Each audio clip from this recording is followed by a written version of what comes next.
How many meetings before I forget to turn my own off? Does that ever happen?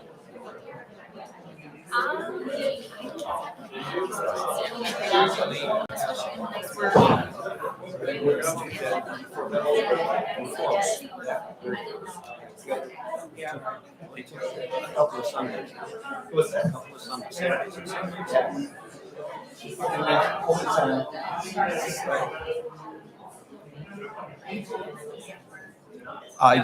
Yeah, they're gonna have it here. All right. Are you started, guys?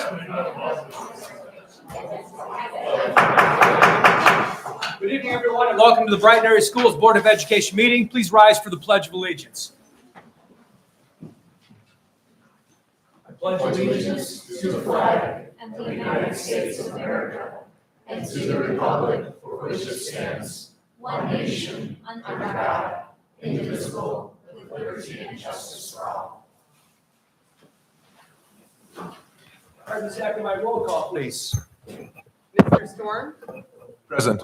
Dr. Kraus, here. Ms. Reed, Here. Mr. Conley, Here. Mrs. Marks, Here. Mr. Trombley, Mr. Myers. Here. All right, that moves us to the approval of the agenda. Do we have a motion? So moved. Moved by Dr. Krebs, Support. supported by Ms. Reed. Any discussion? I would like to make a motion to amend the agenda to add a closed session for the purpose of discussing an attorney-client communication. All right, so we have a motion to amend to add a closed session after, at the end of the meeting, the agenda after board reports. Yes. Support. Support by Mr. Connolly. Any discussion? All right, all those in favor signify by aye. Aye. Any nays? That passes 7-0. That moves us to I got a the- couple, Roger, if I can, I need some help. Amendment to the agenda, Pardon me? couple amendments, additions. Okay, so It's exactly what she just did. So there should have been procedurally during the discussion, request to amend further, a further amendment, because once it was amended and approved, that was the approval of the agenda. Oh, well, okay. But I have a couple more things. I thought it was singularly done. I couldn't add this on top. Because we ultimately are approving the whole agenda. So- Okay, well, Well, should be. So, I mean, what, do you want to make a motion to, I got three things. I'd like to do a couple agenda additions and also request to table one. okay? So what is your motion? The first one is I'd like to put on the agenda for future action or possibly for action, whichever you decide. I'd like to request a third party to evaluate the BEA's use of Brighton High School's space. And I'd like to look at that in the context that the next motion I have would be to table the resolution that we have tonight, but I'd like to do that first. I can do them together or do it separate. Because I'd like to have that investigation done before anybody approves any resolution, not knowing what they're approving. So Is there a third? I think you said there was a third. I have the evaluate the BA's use of the public resources and then get back to us and tell us what's illegal or what's not. The other would be then to request to table our, for action item on the resolution to let them stay in the school. And then the next one would be, we had a situation where we had a Title IX complaint against a five-year-old. And I'd like to do the same. I'd like to hire a third party to do an investigation on that and get back to us and tell us what really happened there. And included in that, I believe there's 2 employees that should be fired, but I think we should wait to hear back from a third party before we take that action. And then I have,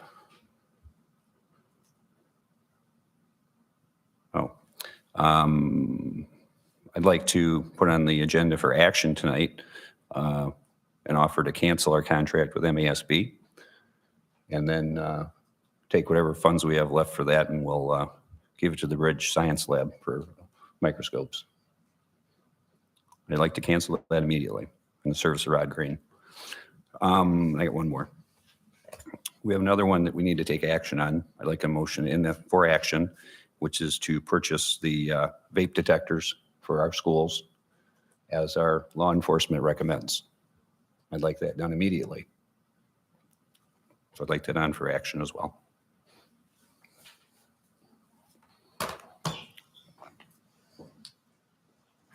Okay, so we have a motion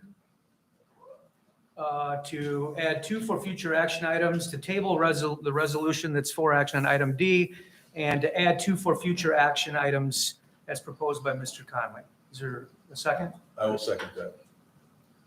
Okay, could we have a little bit more definition as to what the,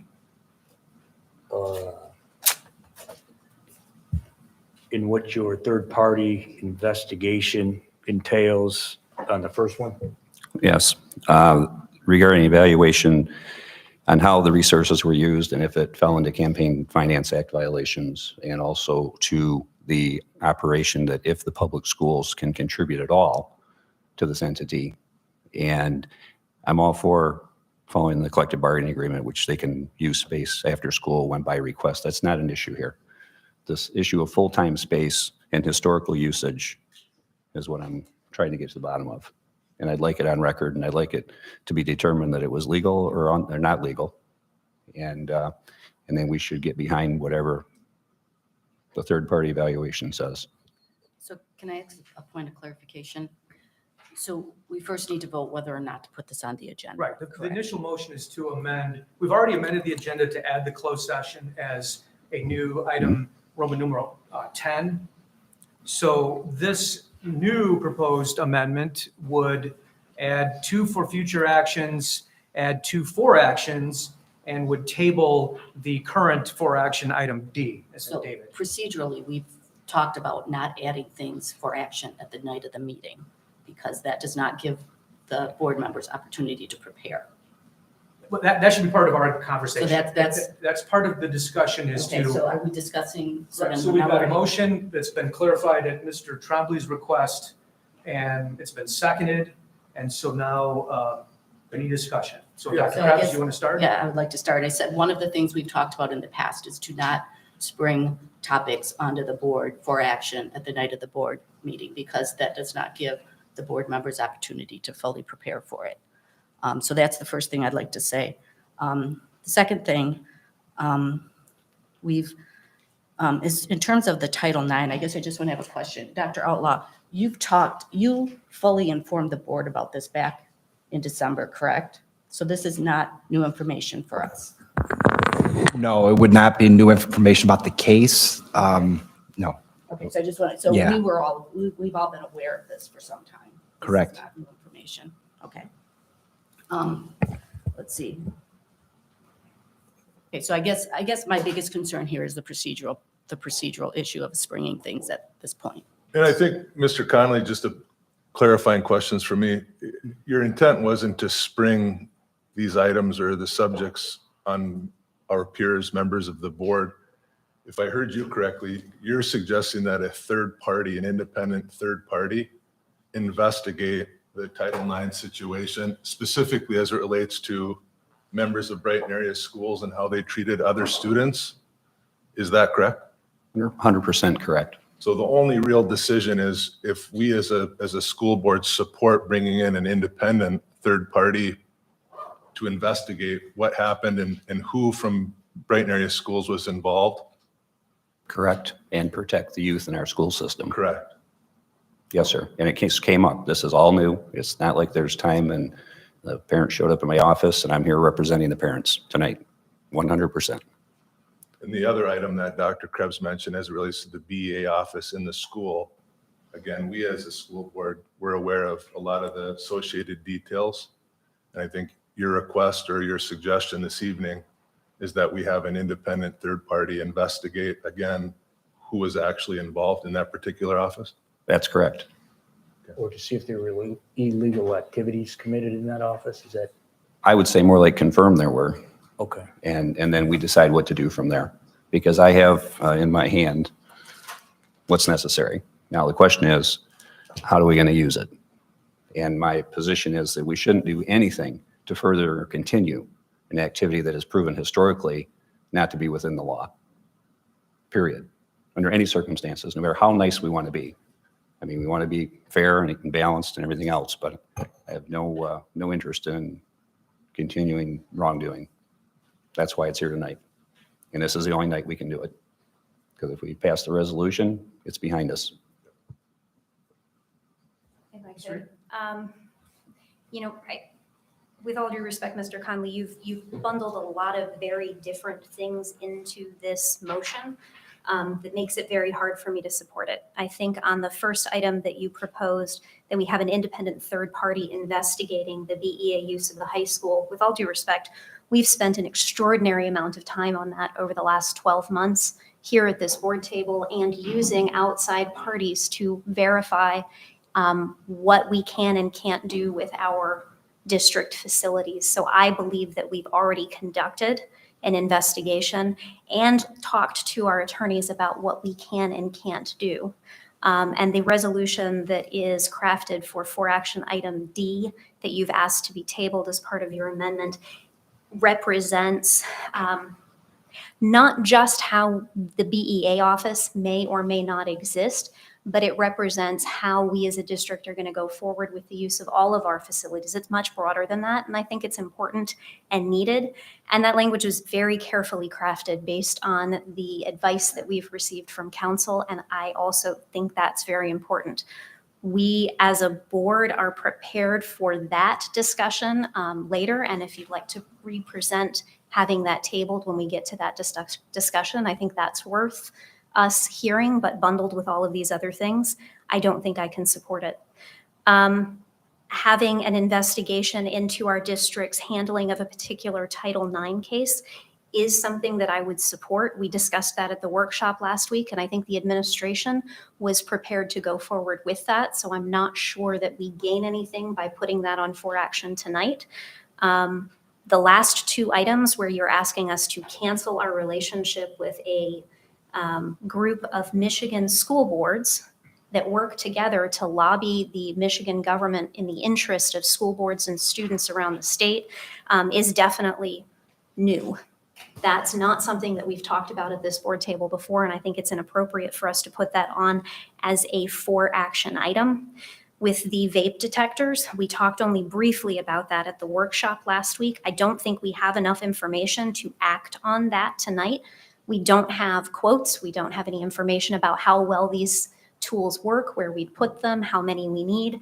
And I think it's inappropriate for the board to be voting on whether we would spend that money tonight when we don't have any idea what that's actually going to cost us. We haven't gotten quotes on it. That's just, I find it highly inappropriate for that to come to us as a for action item tonight. Thank you. Well, let's let everyone have an opportunity to Yep. talk. Thank you. before it's Yep. followed. Mr. Trombley? Or Ms. Marks? I don't have any comments right now. Well, again, to me, the vape detectors, if it's safety for our kids, who cares what the cost is? We spend the money on a lot of other things. I see we're fencing in down below the high school right now. Where's that money coming from? How much is that costing us? There's a lot of things money's being spent on, and I can't imagine if, how vape detectors would break the $100 million budget that we have here in regards to I don't even know how much getting one quotes, and I costs. believe there's already been some quotes from what I understand. So again, I don't know how the safety of our kids, you can put a price on that, to be honest with you. So From my perspective, I'll go in reverse order. On the issue of the vape detectors, when we were at the meeting on last Tuesday, and you raised this for the first time, Mr. Conley, you specifically requested that we form an ad hoc committee to study the appropriateness of vape detectors and the specifics of what that would look like to maximize the safety and security of our students and the health of our students.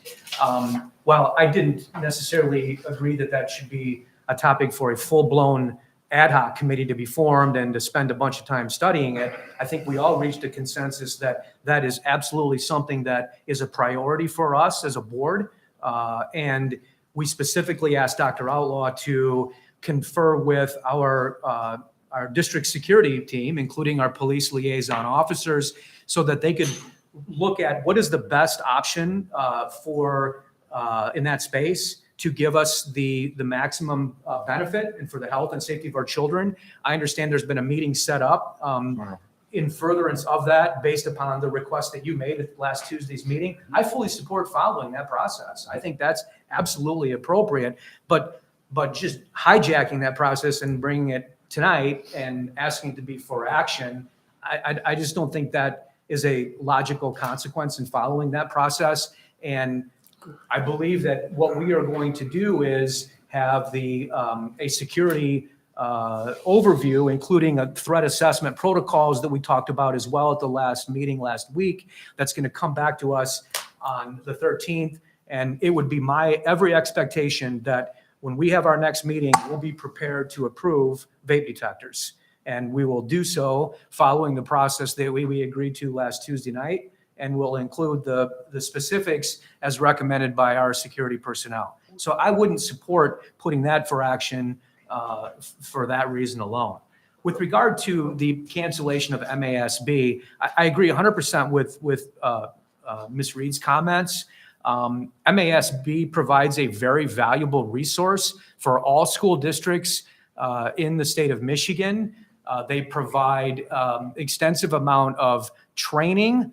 And just as one example, all board members by statute are required to take superintendent evaluation that's a requirement of all board members in order to carry out our functions in reviewing the superintendent. That training is provided by MASB. And that's just one example, but it would be, frankly, really a dereliction, I think, of our duties as board members to vote to cancel, especially one just coming to for action, in the same night that this issue was raised, to cancel our membership with MASB. And I wouldn't support putting that on any portion of our agenda, let alone for action. The proposed for future action of the hiring of a third party to investigate the process that was followed with regard to the Title IX investigation. I agree with Ms. Reed. I mean, I think that's something that is ongoing and should be ongoing. It's not anything we need to have addressed as a for future action, consistent with what we discussed last week. The Title IX has very specific protocols as to who can be involved in that process. There's specific legal requirements for training for whoever is involved in that process. There's very specific protocols in terms of processing a complaint, doing an investigation, what happens during that process unfolding or the investigation unfolding. And so I think we're all on the same page to make sure we're doing that right. And that's a very important area of the law that we need to be in compliance, and we need to make sure that our best practices in pursuing that are followed. And so I completely support it, but it's not something that we really need to have for future action. And then the final item, which are kind of tied, I think, the for future action for a third party evaluation, and at the same time tabling the resolution for the terms and conditions for the third party users. To follow up with what Ms. Reed indicated, this is something that has been extensively reviewed by the board, by the administration, by our district legal counsel. And part of the foundation of where we are now is that we completely revamped all of our policies and adopted unanimously, I may add, all of our new policies in November of 2022. That included policy 3304, which is the policy that governs the use of district facilities. In furtherance of that policy and to implement the rules and conditions and limitations that are applicable to our facilities under that new policy, we have before us this evening the proposed resolution.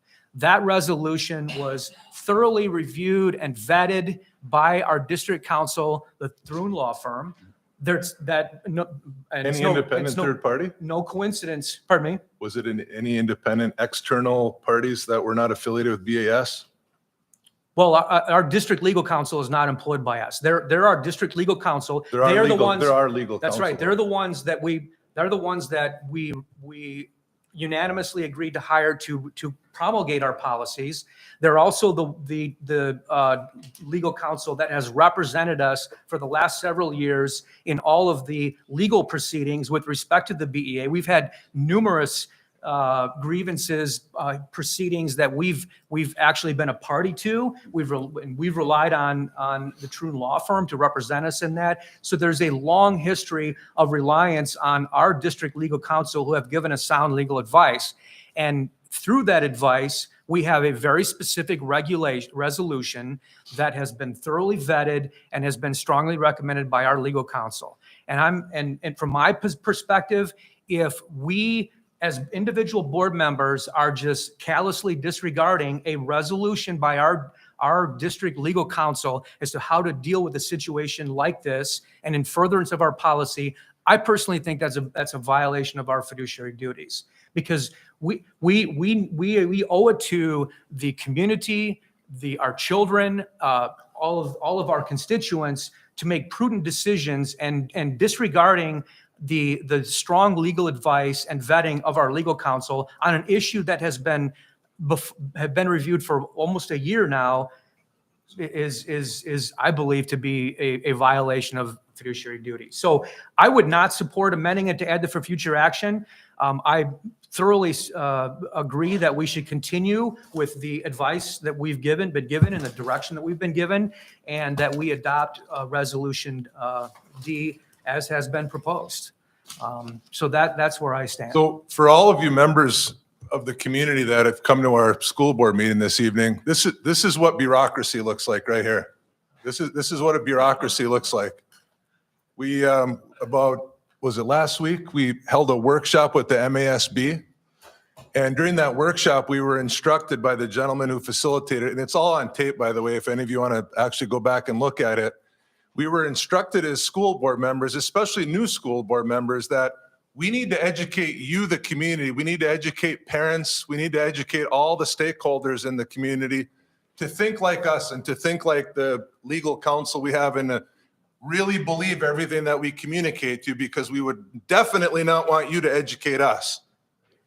And so what you hear is a reflection of how completely bureaucratic and broken the process is as it relates to serving parents.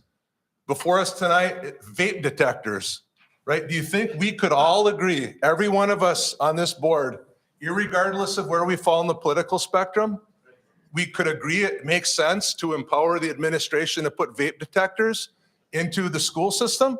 How is that even something that we need to debate, discuss for weeks, create subcommittees to review, do analysis, and hire consultants to come in?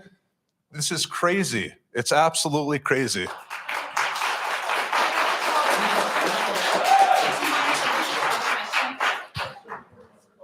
have a request to call the question. No, I have a response, Roger. We have to have a vote. We have to have a vote. I have a response. We have to have a vote. There's You been a took my request. response time away. I have a response. Mr. Conley, there's been a request to call the question, so we have to have a vote. So, Mr. Ms. Ackerman, will you?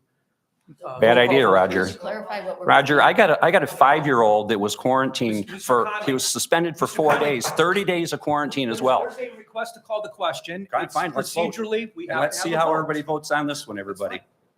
Everything I brought you is 100% legitimate. The vote is to call the question To amend the agenda. Right, just to call the question. And I'm not on the waiting, you pending guys. motion to amend the agenda. I'll pay for the attorney. Because I don't care. This kid needs to be protected. So there's been a request to call the question. It doesn't even need seconded under Robert's Rules of Order. So you did it again, Roger. Well done. So there has to be a vote procedurally. One more time. Call the question. So a yes vote that calls the question, if it's supported by 2/3 majority, that will end debate. We will have a vote on the pending motion to amend the agenda. That's what we're. Why won't you let him speak, Roger? If the call to the question doesn't pass, then he can speak. Why won't you let him speak? Because there's been a procedure, there's been a request to call the question. Under the Robert's Rules of Order, we have to vote on that. Okay. If it passes, then there's no more debate. If it doesn't pass, then Mr. Conley, you can have further discussion on the topic. Okay? All right. So Ms. Ackermite, roll call, please. Mr. Storm, What am I voting on? To call the question or not? I do not support calling the question. Dr. Krebs? Yes. Mr. Trombley, No. Ms. Reed, Yes. Mr. Conley, No. Ms. Marks, Yes. Mr. Myers? Yes. All right, so it was 4-3, which doesn't meet the 2/3 majority. So Mr. Conley, you can continue. I would rather be down to the students if you can postpone this part of it until the student, I would make a, Need an agenda. I would- But we just a have second. It would be very important if we can somehow get the student stuff handled and then move on to the business of adults versus this other. And I respect our parents and I respect our youth that are here tonight, and I appreciate everybody being here. Is there any possible way to move them up before we do this conversation? It's in the best interest of the school district, It is it's in the best interest of the school district that we move forward with our agenda. okay? Okay? We've had extensive discussion about it. Let's vote on it. Okay. All right, so we have the motion to amend, to add the 5 items, to address the 5 items. Roll that call Mr. though, please. Yeah, roll call vote, Ms. Ackerman. Mrs. Marks, I'm voting to add or not, right? To that, right? Yeah, I do not support adding the items. Mr. Conley, I support adding the items. Ms. Reed, No? Mr. Trombley, Yes. Dr. Krebs, No. Mr. Storm, I support adding the items. Mr. Myers? No. So that fails 3-4, and the only addition to the agenda will be the closed session as item Roman numeral 10 on the agenda. All right, so that moves us to the superintendent report. Dr. Outlaw, item A, the orchestra group. All right, I am extremely excited tonight to be able to highlight some of our amazing students this evening. We have a couple student groups that are going to talk about some of the things that we're here for, some of the things that really matter, what's our core purpose here. So one of the neat programs that we have in this district, our 10th graders were the pioneers a number of years ago when they were 5th graders in orchestra. And we have 3 of our 10th graders here this evening that are going to play a number for us in this growing program. This year we have our 10th graders, and next year we'll have 11th grade. And the year after that, we will have reached 5th through 12th grade. So excited for our students here. We have 3 students here, and thank you all for being here. We have Brady Adams, Dylan McKee, and Noah McKee. So thank you all for being here, guys.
Okay, and I see our teacher back here, Mr. Fernandez in the back. He's been here since the beginning.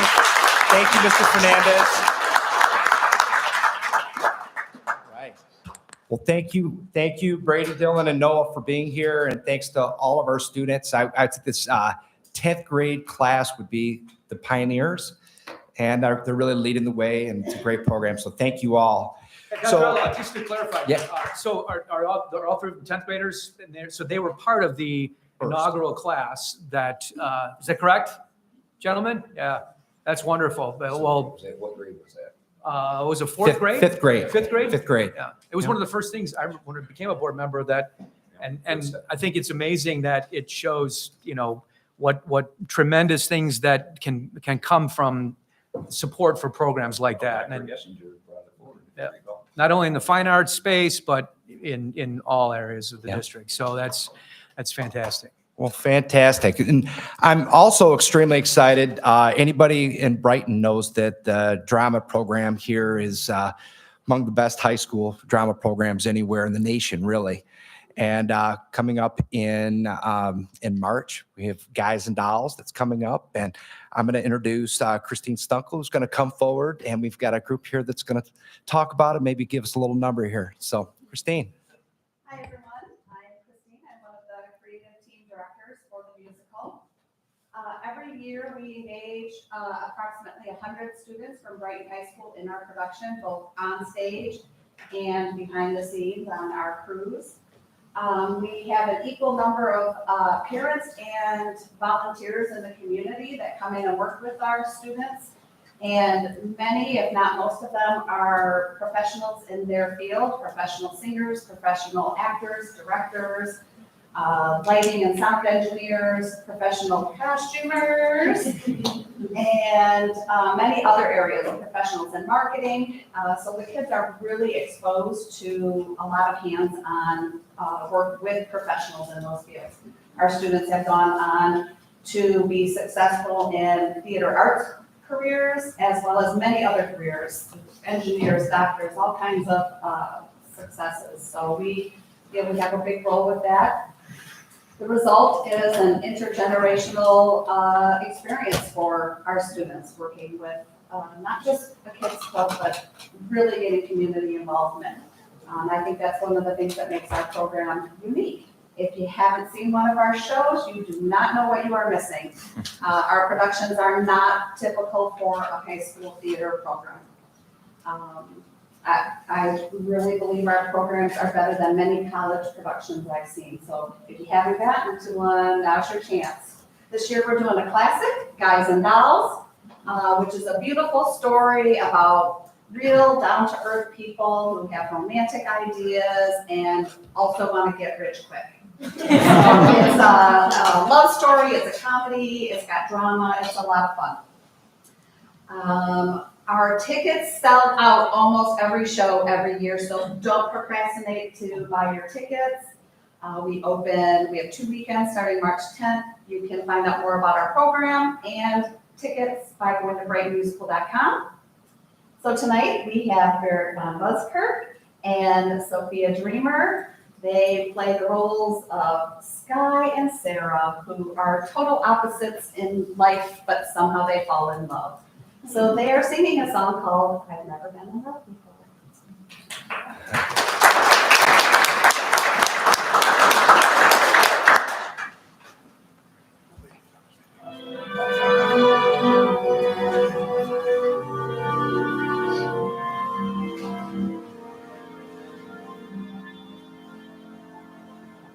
I've never been in love before.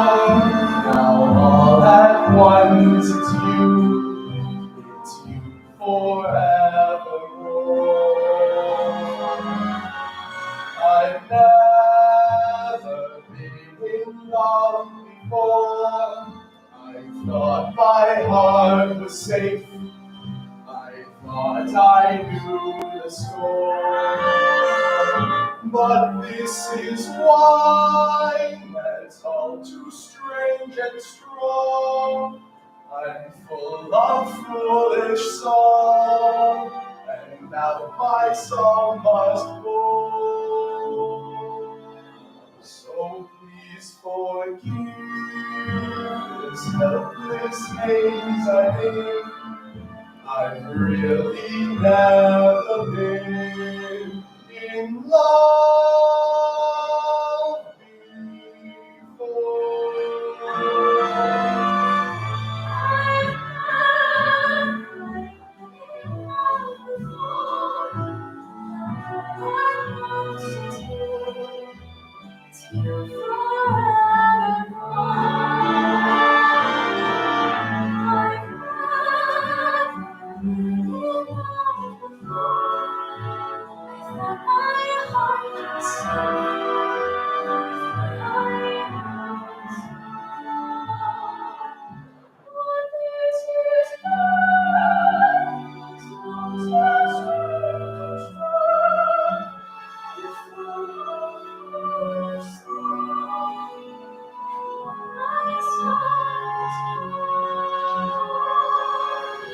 So please forgive this helpless haze I feel. I've really never been in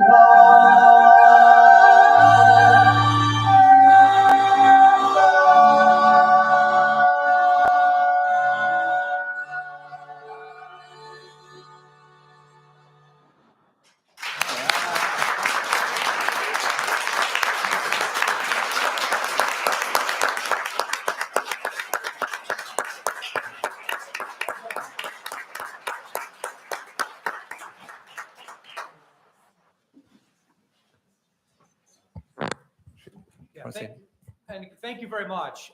It never ceases to amaze me, the level of talent that, the productions have. And you're truly just gifted and talented, and kudos to you. And we really appreciate it. You provided, without not a dinner, but a show for everyone that's here this evening. So we really appreciate that. Thank you.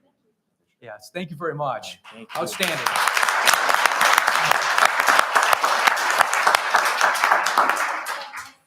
Thank you. Thank you very much. And good luck with the show. Break a leg. All right. All right. And last but not least, I'm going to invite our student representatives forward. We have Amber de Chavez, and Josh Cortez is going to be taking over, but Amber's pinch hitting today for the student report. Hi, everyone. I don't know how I'm going to top that, but I just wanted to give you guys just a couple updates that is going on throughout the school. So for NHS, Senior Survivor Week is May 22nd through the 26th. Like I said earlier, in the past couple months, we're raising money for the Pulmonary Hypertension Association and the I Will Right Now Foundation. As you know, the I Will Right Now Foundation directly benefits the Brighton area school families and staff who are in it's a super life-changing event. And we are also raising money for the living memory of Madison Wagner. She passed away our freshman year, so she is a 2023 student, and she will forever live in our hearts. And so we just really want to bring that to life again and raise money for the Pulmonary Hypertension Association. And then the business subcommittee of Senior Survivor is soliciting business sponsorships for the back of the Senior Survivor t-shirts, those famous ones that, everybody has a super cool design on it, a different color for each group. We would love to find our daily sponsors who can bring a bigger impact on the fundraising. Please contact myself, Mrs. Anderson, or Mr. Carney, or Josh, since he'll be taking over. If you or someone you know would be interested, please notify us, as soon as possible. We had an astounding 26 teams representing a diverse cross-section of the Brighton High School apply for the Senior Survivor Foundation. After videos from each team are submitted by February 10th, our selection process will begin. We have the impossible task of picking only 8 teams, which will be hard since there's so many. At the last board meeting, it was suggested that our orchestra played at the numerous retirement facilities in the county. We wanted to share that National Honor Society has seniors for Seniors for Seniors Committee that has partnered with numerous retirement facilities and the Senior Center to provide a variety of services. In the last 10 years, this committee has arranged dinner time music, volunteers to play board games and bingos with seniors, painted nails for ladies, and provided holiday treats and cards. Additionally, this committee wrote notes to seniors during the lockdown. Right now, the committee is writing Valentine's Day cards. Some leadership class updates. Today, we welcome Congresswoman Alyssa Slotkin to talk to our leadership class. It was such an honor just to have her in the room, and she got to share all of her cool stories. She was in the CIA a couple years back, and it was a very inspiring time. We also received a congressional record about our Pink Week, and we were very pleased to receive that from her. It's hanging up in our classroom. Additionally, we had just attended our check presentation night held at the Trinity Health Center in Brighton, where we had the privilege of presenting the Cancer Center with a check of just over $54,000. With this donation, Trinity Health Center will be able to have 4 more chairs, meaning that they will be able to, on average, serve 13 more patients each day. After this check presentation, Trinity Health was kind enough to show us around their cancer center, and I truly believe that this donation will be able to improve patient care and allow Trinity Health to expand their facility and meet the ever-growing population of Livingston County. And finally, the leadership class held our Winterfest assembly with lots of fun games and school spirit this past Friday, and we just had a lot of fun putting that together and working hard to make it good for the students. The executive board, some updates for that. We recently held our student appreciation day by having a free pancake and sausage breakfast for our sophomores. As you know, like every month we do it for a different grade. So on February 24th, the juniors will be having theirs, and then the following month will be the seniors. Some student council updates. The senior class council is currently working on finalizing the senior gift as well as preparing for the graduation ceremony, which will be taking place on June 9th at the Brighton High School Stadium. It's actually under the lights this year, which is really nice because you won't sweat to death. And yeah, and then we also have like the nice little sunset too. So I, as a senior, am very excited for that. Some junior class council updates is they're beginning on fundraising and preparing for our prom this year, which will be taking place on June 3rd at the Suburban Showplace in Novi, which is a larger venue, and it will accompany last year's unexpected growth in demand for ticket numbers. The sophomore class council has been working on Snowco, which is our semi-formal winter dance, as well as our Powerbuff volleyball game, where the boys from each grade get to play each other, and the winners get to play the girls' varsity volleyball team. That was a super fun event. It was this past week, and I know that a lot of people had a lot of fun. My brother played, and he said that he loved it so much. So I really think that was a great thing. And so also our Winterfest dance, Snowco dance, will be on the 18th, so this Friday at 7 p.m. We had to shift the dates, so it was supposed to be last Saturday, but now it's this Saturday. So some miscellaneous. I just want to talk about Parent University for all the parents out there. It's such a great opportunity for you to learn about your students and their mental health and the needs that they have over, their high school years. And I think it will really help you learn about stress management and like how you can be there and meet your child's needs. I just encourage all the parents to take a look at that whenever you have the chance, and hopefully you can learn a thing or two. And then also, like Dr. Outlaw said earlier, I will be no longer seeing you guys on Mondays. So I just wanted to thank you for all of your time and all of your listening. So again, my name is Amber DeChavez. If you have any questions or anything, please feel free to reach out ever. And then, so I'll be passing the torch on to my friend Joshua Cortez. If you guys have any further questions, let me know. Thank you, Amber. Appreciate your service. Thank you. Thanks for everything you're doing.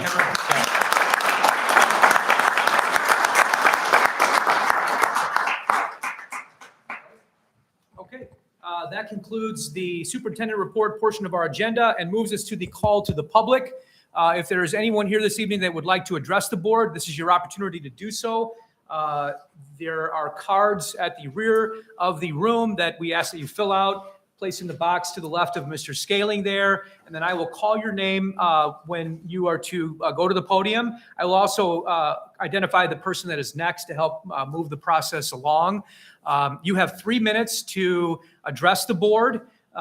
When there is 30 seconds left in your allotted time, Ms. Marks will hold up the yellow card, giving you a warning that there is 30 seconds left. When your time is up, she will give you the red card, and that will end your call to the public. Procedurally, we do not provide responses to the address that is made by everyone. So just in terms of understanding the protocol, it's just the opportunity to address the board. So with that said, Nick Shelton. And it looks like it's Andrew, is it Howenstein? Perfect. You'll be next, sir. Thank you, Board. I'm here to talk about the item D that's on the agenda tonight, which is the terms and conditions for third-party users of BAS.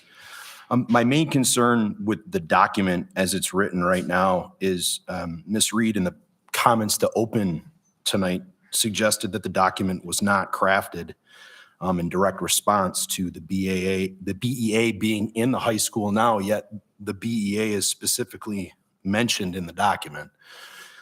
I found that bizarre. So I understand what you guys are trying to do with this document. The document suggests to me that with its creation, that there were probably problems in the past that needed to be rectified. Mr. Myers did a good job in responding to my email today and trying to let me know that. I think my bigger issue with the entire situation is that, and Mr. Storm kind of indicated this in his opening comments, whatever the lawyers are telling you guys to do, you're not doing a good job communicating that to the public. So when you go into closed session and discuss this stuff with your law counsel, well, there really are law counsel too. I mean, I'm a parent, I'm a taxpayer, I pay for those lawyers. So respecting the fact that there's things that you can't discuss with the public, it would seem that if they are advising you that there has been no illegal activity in that office or that the office itself isn't illegal, I really believe it's important for you to communicate to the public how that is, because there's a bunch of people out there in the things that we've read that really believe that it is. So this document is great. I do think it goes beyond just the BEA office. I do think it's important for people to understand how our facilities are used, and there's a standard by which they are. But it doesn't really address the BEA problem, the fact that the BEA is actually mentioned in the letter or the document that you've crafted, and that I, as John Q. Public, still have absolutely no idea what your lawyers are telling you to do on behalf of me and the buildings I pay for. Thank you.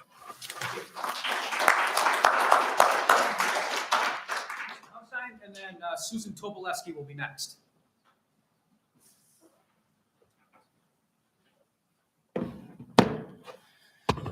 Okay. I'd like to start these off with thank you, everybody, for all the effort that you do as a trustee serving the students of this community. And I want to remind us, why are we here? They're for these students. And we just sat here and saw 3 beautiful displays of what our students are doing in the Brighton area schools.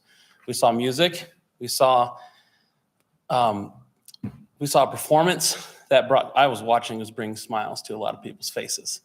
And we saw a young lady who handled herself very well reporting on what's going on at the school level for the board. And so I think about that when I think about why I'm here. I don't even know some of these students, but I care about what's being done and what affects them. And so when I find out stuff like we're allowing a union, even if it's an educational union, into a building space that's designed for students, and not for a union, I start to think, okay, I have something to say about this. And if we've allowed it for 40 years, then our non-action speaks louder than taking action. That means it was okay. Would we allow any other unions in the school building? What if UAW wanted to show up? What if I form a union tomorrow? Is there a price I need to pay to get a space in the building or a key card? I can pass a background check, so I'll be allowed to be in there. Also sitting here, I noticed the tension that's happening in this room. And I heard the words fiduciary duty. I would like to remind everybody here what that means. You're a trustee. You have a duty that goes beyond your own desires, wants, what you believe, what you hold to. It means you cannot use your own beliefs, what you think is best, to make decisions. You have to do it based on what is best for the students. How are you filling in on those duties? Ms. Marks, I watched you, and I'm sorry I'm going to put you on the spot here, but I just watched you do a roll call vote where you looked to Mr. Myers before you made your decision. And I'm sorry to really rip on you, but you are an adult and you've been elected to that position and you have as much a say as anybody else. And I hope that you would speak your mind on it without referring to anybody else. If there's a union that's being allowed to use classroom space, office supplies, or electricity, that's space that could be used for another school program. That's money that could be spent on microscopes. I also want to remind you, and this is for all of you, that I saw the tension in this room. You guys need to really come together to work on this because you have a fiduciary duty. And in the world of law, trust law specifically, and equity, which is the highest form of law in the world, if you break your fiduciary duty, it is a felony. Oh, is it up? Okay. Well, it's a felony to break fiduciary duty. You can be held liable for that in your personal capacity. So I just want to remind you guys of that. Please be transparent when you're working with everybody. Thank you.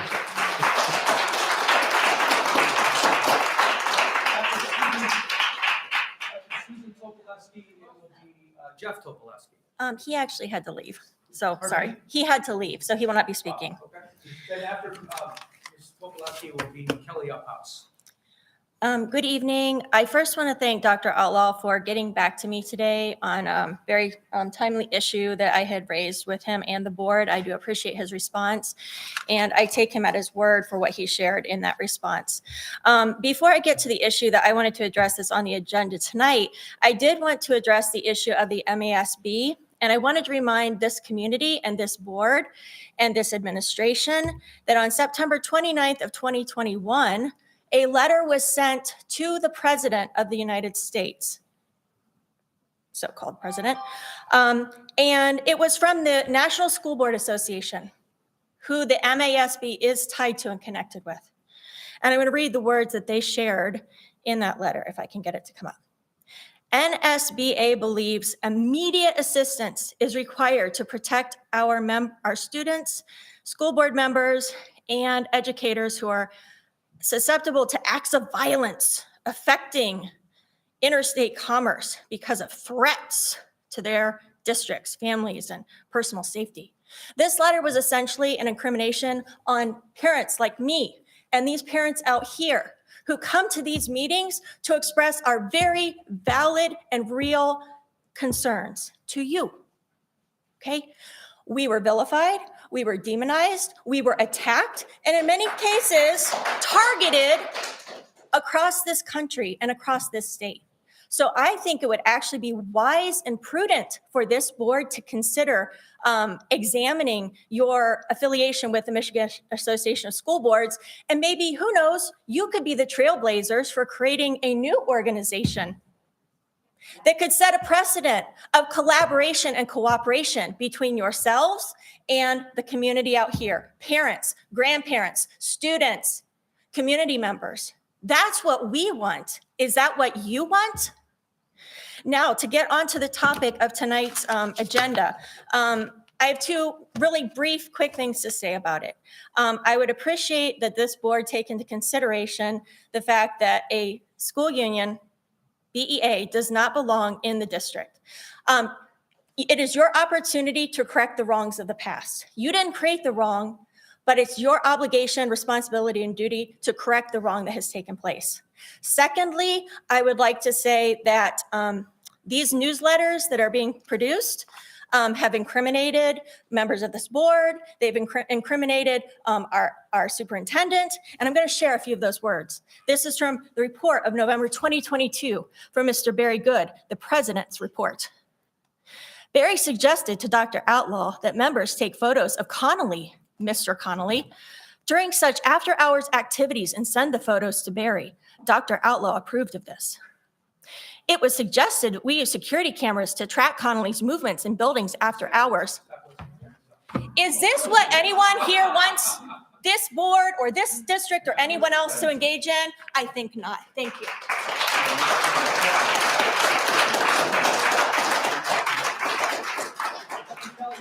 Will be Jason Ringett. Hello, thank you for being here this evening. My name's Kelly Uphouse. I was a former school board candidate before this new school board group came in here. So let me get started. I am here tonight to ask you to remove the BEA from the school, period. End of discussion. They are not supposed to be a political body, and yet they are, because they interview candidates. And I have here their suggestion of candidates, which does not include the conservative candidates. I also have the open secrets documents that show exactly how much the NEA, the parent group of the BEA, pays the Democratic Party to make policy. Policy most of you approve without reading for our children. This is unacceptable. These people are allowed to have badges, use the internet that I have to contract with this district to use, and yet they don't. Those are our dollars being used to house a group that rallies against certain parents and also prints the names of teachers who choose not to be part of the union, which is intimidation in the workplace. Now, to finish what Susan had to say, this was the rest of the story. Surveillance of John Connolly. He is attempting to have the BEA office removed from BHS. This is in November. The district requires that the BEA office not be used for political purposes, except for they endorsed Krebs, Reed, and Stahl. How is that not political? They have a PAC. How is that not political? They are using daytime space with my children when I have to get background checked, and yet they don't. To continue, Barry suggested to Dr. Outlaw that members take photos of Connolly during such after-hours activities and send the photos to Barry. Dr. Outlaw approved this. You took on a poop storm when you walked into this district.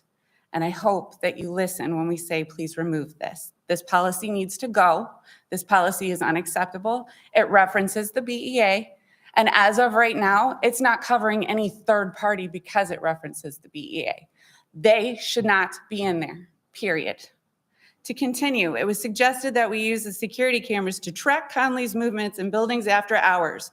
Board members do not have the keys to classrooms, but do have a badge for the building doors and are allowed to be in the building. Now, just to clarify, I have received information from teachers, some unionized, some non-unionized, that feel like their voices are completely suppressed. This is an atmosphere of intimidation in your work environment. This office needs to be removed. I do not want to pay for it, and I will start a lawsuit.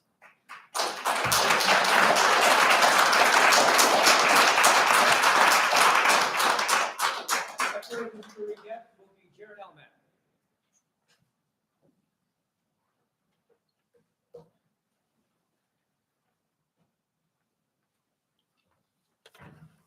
Congratulations to our two new board members, Ms. Marks and Mr. Storm. Because of rebellion, the Bible says, 2 Corinthians 3, their minds were blinded. 2 Corinthians 4 says, the God of this world has blinded the minds of the unbelievers. There's a veil. There's a blindness over the minds of the leaders and politicians. The Bible teaches Jesus Christ. He said, "You shall know the truth, and the truth shall set you free. Outside of Christ, there's no ultimate truth." Public education has gone off the rails. The power, the money, the politics, the unions, special interest groups are undermining our children's education here in Brighton schools. Women deserve privacy in the bathrooms from dudes pretending to be women. Democrats have a sick, twisted view of equality. Drag queens around kids, unacceptable under any circumstances. If you can't stand against it, you're for it. The president of the school board has been running this school board like a one-man dictator for far too long. It's time for the board members to remove this president that has just been reelected, vote for a new president who isn't a hothead like Napoleon when things don't go his way, throwing a temper tantrum like a 2-year-old. Why do certain board members turn a blind eye and bend a knee to the union being in the high school? Could one of these reasons be that one of the board members wants to be a judge in the future for Livingston County?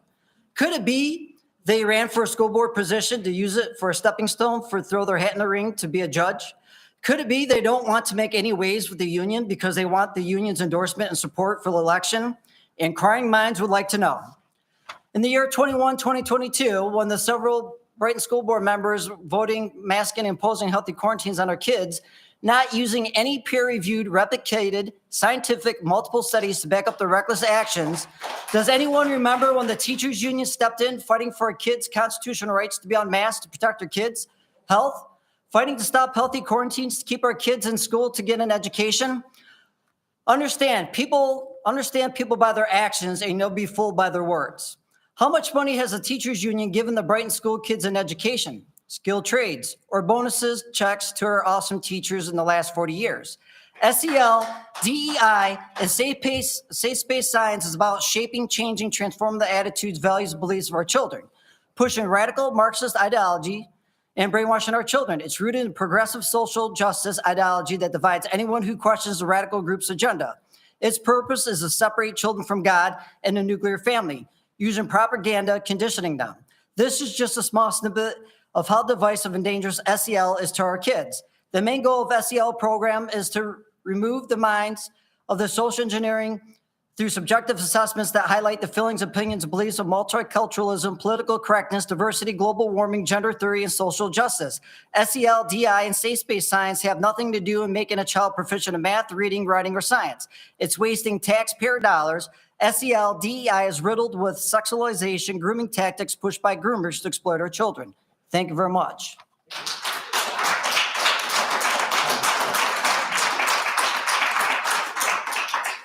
Mr. Alabama will be Jenny Sobolewski. Okay, so hopefully I can keep this brief. So as a taxpayer and a concerned parent, I have 2 kids in the district. My name's Jared Alamat. I vehemently oppose the teachers union having an office in Brighton schools. Vehemently opposed. For all the reasons that have been mentioned, and I know we're looking at third parties overall, but the teachers union has been, there's 2 specific issues I'd like to raise that the teachers union has been a part of. Number 1, they were against parent involvement in the education of their students. The president of the ATF defended the ridiculous, and as was the letter that was quoted, Department of Justice in its move to mobilize the FBI against parents voicing concerns to school officials and boards about a variety of different topics. That is just disgusting. Parents, and you know this, I believe, or at least several of you do, not all. Parents asserting their prerogatives to protect their children and asserting that parental involvement in management of school curriculum and all school aspects of education, including who's in and out of our high schools and schools that where our children are, is integral to the functioning and operations of schools. And it's certainly not violence. Me coming up here and talking to you is not violence, not by any stretch of the imagination. Further, the teachers union endorses teaching CRT to K through 12 students. And actually recently, just this summer, the nation's largest teachers union has approved a plan to promote CRT in all 50 states. Here's the thing. My father's from North Africa.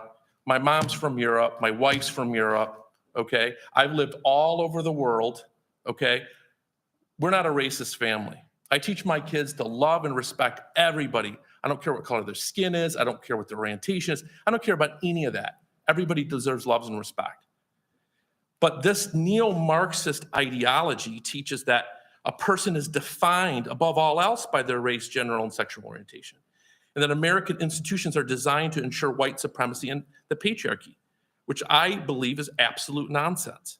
CRT holds that America is fundamentally racist and teaches students to view every social interaction and person in terms of race. It is by its very definition racist, and obviously, if you are awake, is dividing our country, okay? So, I mean, and I bring these things up not to create a bunch of controversy, but to say that an organization that supports these things, that's highly politicized, where they send all their money one way and they have an agenda, is not somebody that we want in our schools. And we will fight tooth and nail to keep them out. And I hope you will too. I don't want a single taxpayer dollar going towards these, and I expect you, first and foremost, to protect my kids from these psychopaths, okay? After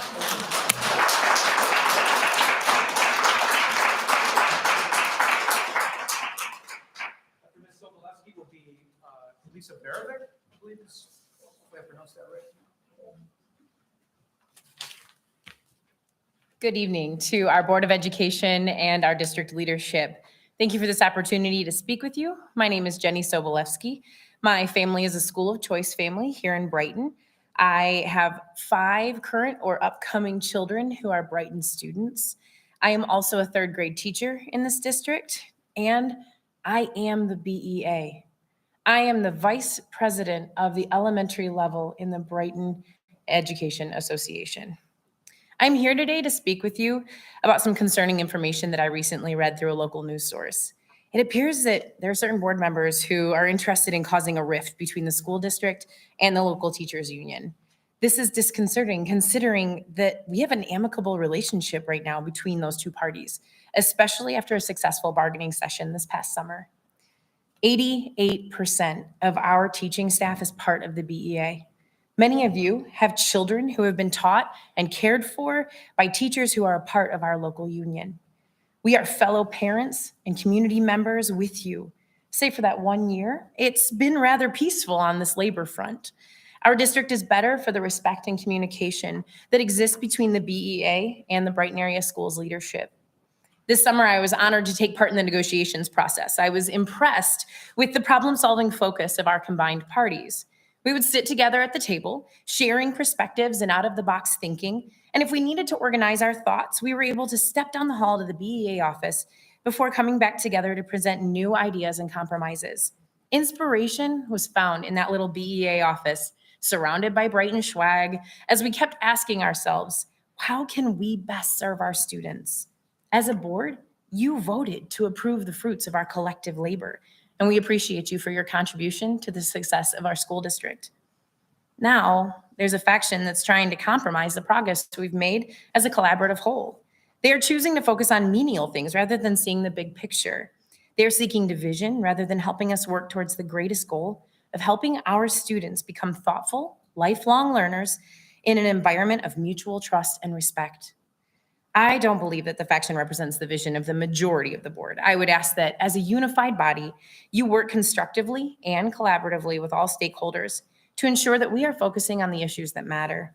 We should be striving to work together, not manufacturing issues that do not further our goal to serve the students. I thank you for the time that you give to our district. I understand how challenging it can be to be in any aspect of education in these times. Your commitment does not go unnoticed. Thank you for your dedication to pursuing what matters for our children, for my children. I appreciate you. Thank you. Sobolewski, I have a quick question for you, if I may. See that young lad standing in the back corner over there? I do, yeah. That's my son. Oh, that's wonderful. When he was in 5th grade in this school district, his teacher asked him if he was sexist. Do you know why? I have no idea. They had a class discussion regarding a pending presidential election, and the teacher asked the class what they thought of Hillary Clinton. And my son, standing right there, raised his hand and he said he didn't think Hillary Clinton would make a good president. And his teacher said, well, you must be sexist then.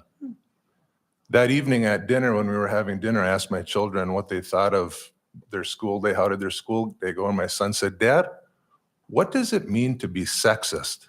I said, why do you ask that, son?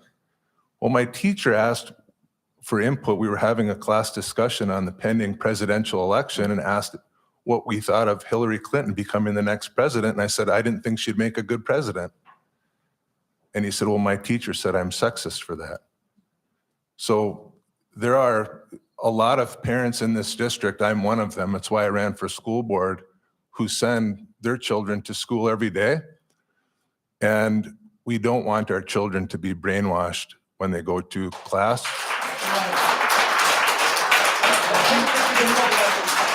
No, that's fine. No, okay, thank you so much. After Ms. Barovic, it'll be Eva Helminen.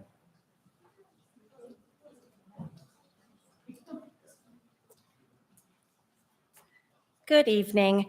My name is Lisa Barovic. I live at 9304 Lexford Way, right here in Brighton. I am a proud member of this community where I have lived for over 20 years.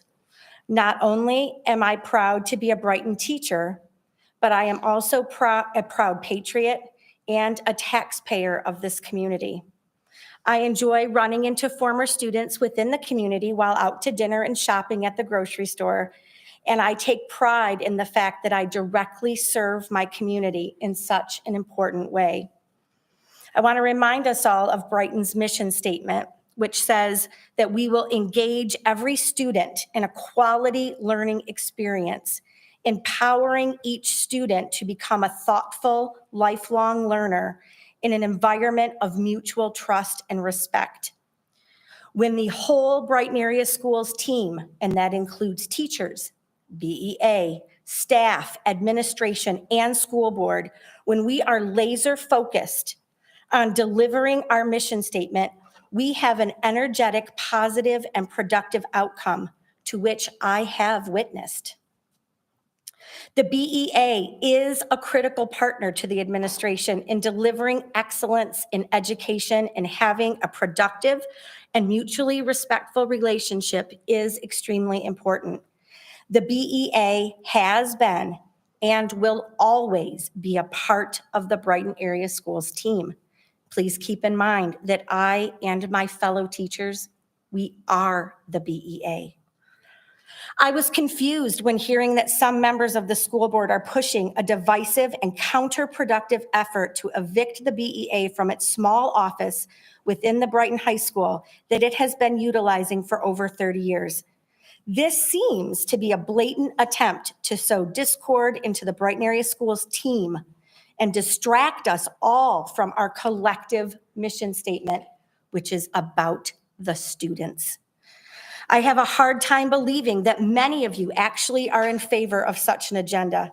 Beyond creating a highly negative culture within the Brighton Area Schools team, this action will most certainly create wasteful time and resources, and we have so many more worthy things to focus our energies toward. I would like to urge those of you on the board that feel as I do to stand up for your community and the Brighton Area Schools team to stop this agenda and allow us to keep our focus on our mission statement. Thank you. Thank you.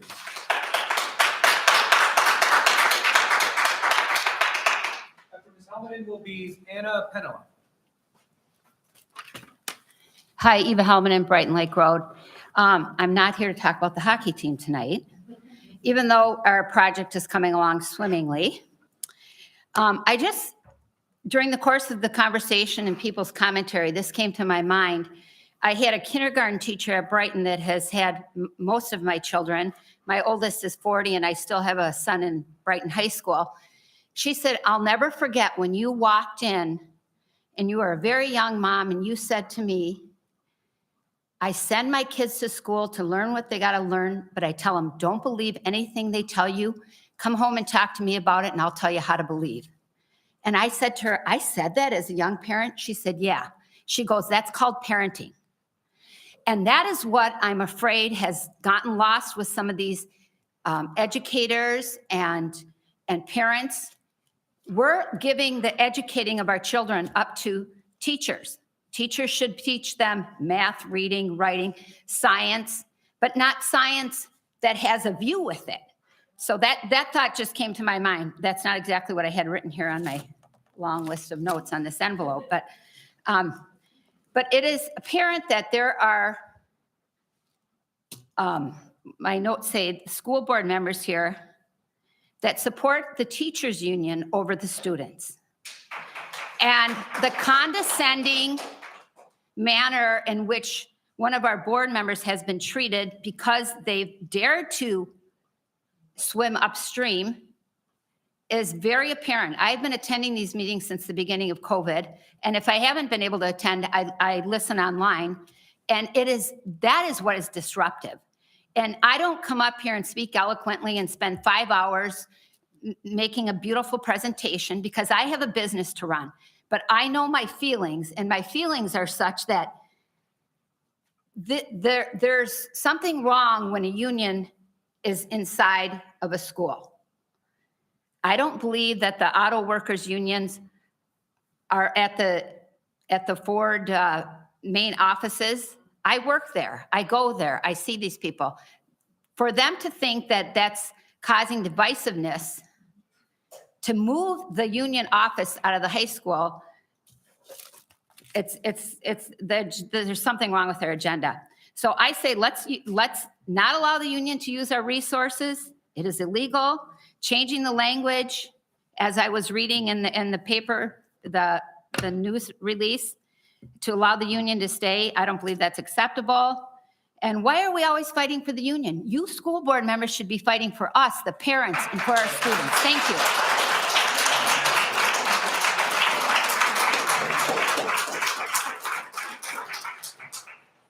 After Ms. Penela will be Tim Niddle. Hello, my name is Anna Penela. I have 4 kids in the district. I'm curious, I have a question. We talk about Thrun Law Firm a lot. We talked about them a lot during COVID. Do they represent the union also? Does anyone know? They don't represent the MEA or the BEA, or just curious because it seems like their focus aligns a lot with that. I sent you all an email.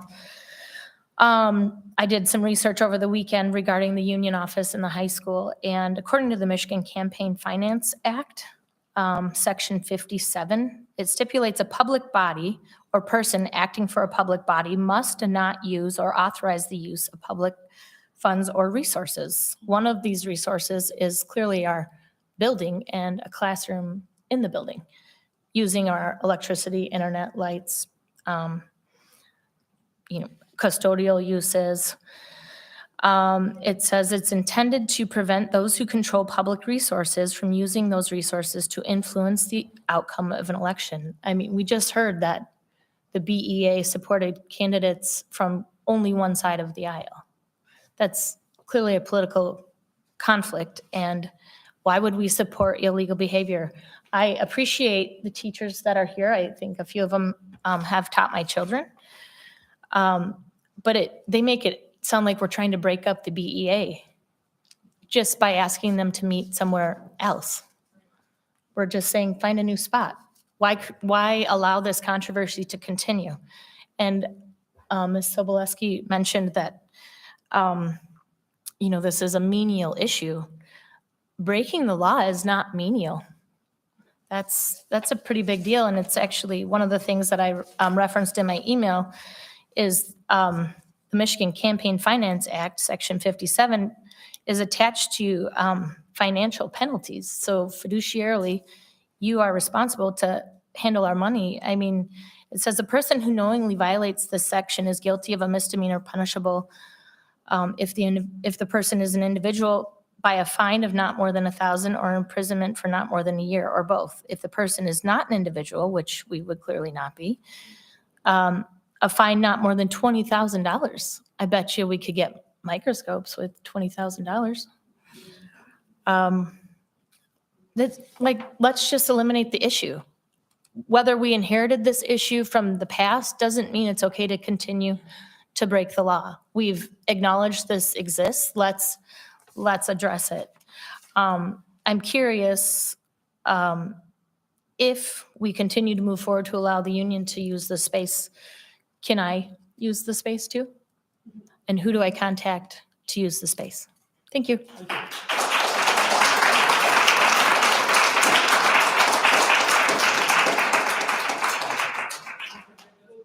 Christina Kafkagas. Good evening, everybody. My name is Tim Niddle. I'm a school of choice parent from the Pinckney School District. All three of my boys have attended Brighton schools. All three were very successful from tot spot all the way through 12th grade and are currently in college or have graduated college. I have been a teacher in the Brighton area schools for 27 years. I'm very proud of our record here in this district with increasing test scores. Even during the pandemic, when most districts saw a drop in test scores, ours actually went up. Our AP test scores are through the roof. They are some of the highest in the state and national averages, well above national averages. I'm also the high school vice president for the BEA. I've been a proud member my entire life. My dad was a union member and my grandfather was a union member. Our families were lifted up because of the strength of the union. And so as a proud member of the association, it is my joy to work with the children of this district. And I am proud of how all the staff make a difference in the lives of the children that they work with. Traditionally, the district has had a great relationship with the association. Has it been perfect? Of course not. Any relationship has its rough spots, but we've gotten through those rough spots by working together. I want to talk about one situation that I dealt with personally in my room. A few years ago, I had a constant leak in my room. It was so bad I had to move the seats out of the way because the water was dangerous for the children. It was falling literally on the desks. I pleaded with the administration to do something about it. Their solution, give me a trash can to collect the water. Nothing was done. And so I pleaded with the district, with the administrators to do something. Finally, I was told by an administrator, file a grievance. The union had to file a grievance to get the attention of the administration. As soon as we filed a grievance, I met with the superintendent, who wasn't Dr. Outlaw, it was Dr. Gray, and with the building supervisor. And guess what? Within 2 weeks, it was solved. The problem was solved, but I had to file a grievance, and that is what the union does. I went by myself. It was over a year pleading for the children of my room so they would not get sick or slip on the water that was falling literally, and the ceiling tiles were falling down. And so I had to file a grievance. This is what the union does.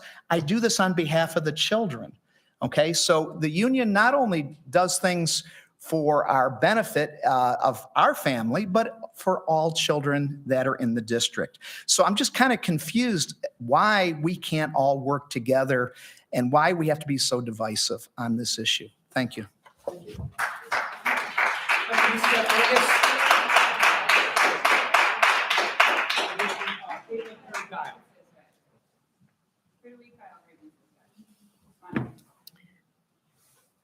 Are you done? Okay. I'm Christina. Please just address the board, and Ms. Uphouse, refrain from commenting to people that are coming to the podium. Okay, you had your chance. Thank you. I'm Christina Kafkakis. I live in Brighton Township. I have 4 kids in the district, 1 in every school this year. And I hear a lot tonight about fiduciary responsibility, and I read the resolution, and what I see in the resolution is that the school district would like to require people that use the facilities to pay for those facilities. I don't see an issue with the union using the office if they rent the space, unless the board votes otherwise, but it's like Brighton Community Ed, Tot Spot, that's part of the budget, but they also have to pay for use of the facilities. One thing I want to talk about with fiduciary responsibility is the nearly $100,000 item on the agenda with regards to the STEAM Center. I know that we are known for technology at Brighton. I know that we have come a long way with the STEAM Center, but at $100,000, I'd like to request the board address that topic in discussion with how many students does that affect? $100,000 for technology that's going to be out of date probably within 3 to 5 years, especially with all the talk from people involved with the STEAM Center of electric vehicles and moving forward away from gas engines. So I would like the board to think about that when you vote on that. How many students does that actually affect? People keep talking about microscopes. How many microscopes can you buy with $100,000? I mean, I think that you need the technology to be able to get the certificates and things like that, but you have to look at overall who is affected. And that goes for any program, orchestra, performing arts. You all look at who is affected and you weigh that. So please consider that before you vote on this item that's nearly $100,000. Thank you. Thank you.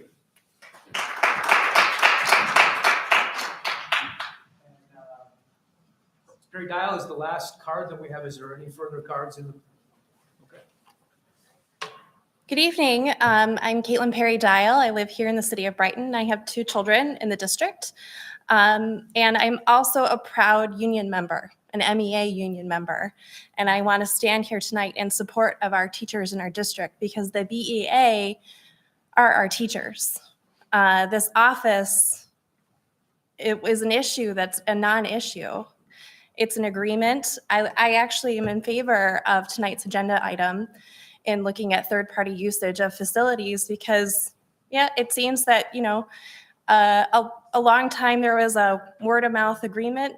Putting it down on paper in another way makes sense.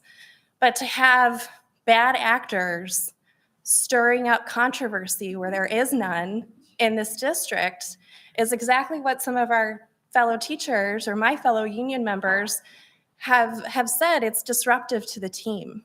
Our teachers are angels in this district. We give over our children during the day, 8 to 10 hours a day to be educated, to be filled with wonder and critical thought. And we vilify them in the same breath. It makes no sense. So I encourage this board to put this issue to rest and to discourage bad acting on this board and get back to the business of our district, which is educating our kids. Thank you. Thank you.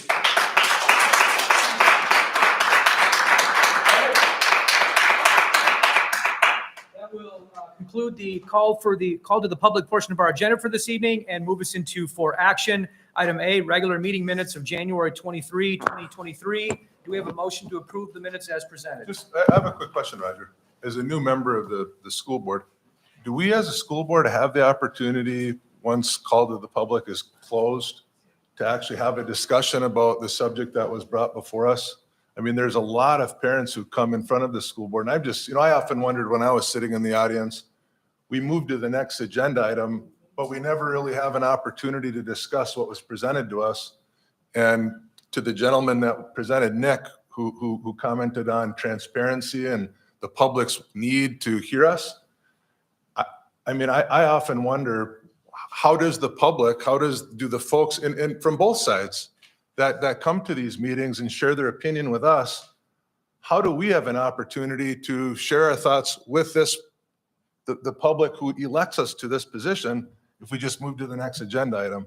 And again, I think it'd be healthy to allow all the members of the board that want to share their thoughts, so that way all the parents who took time to come this evening, they can hear from us.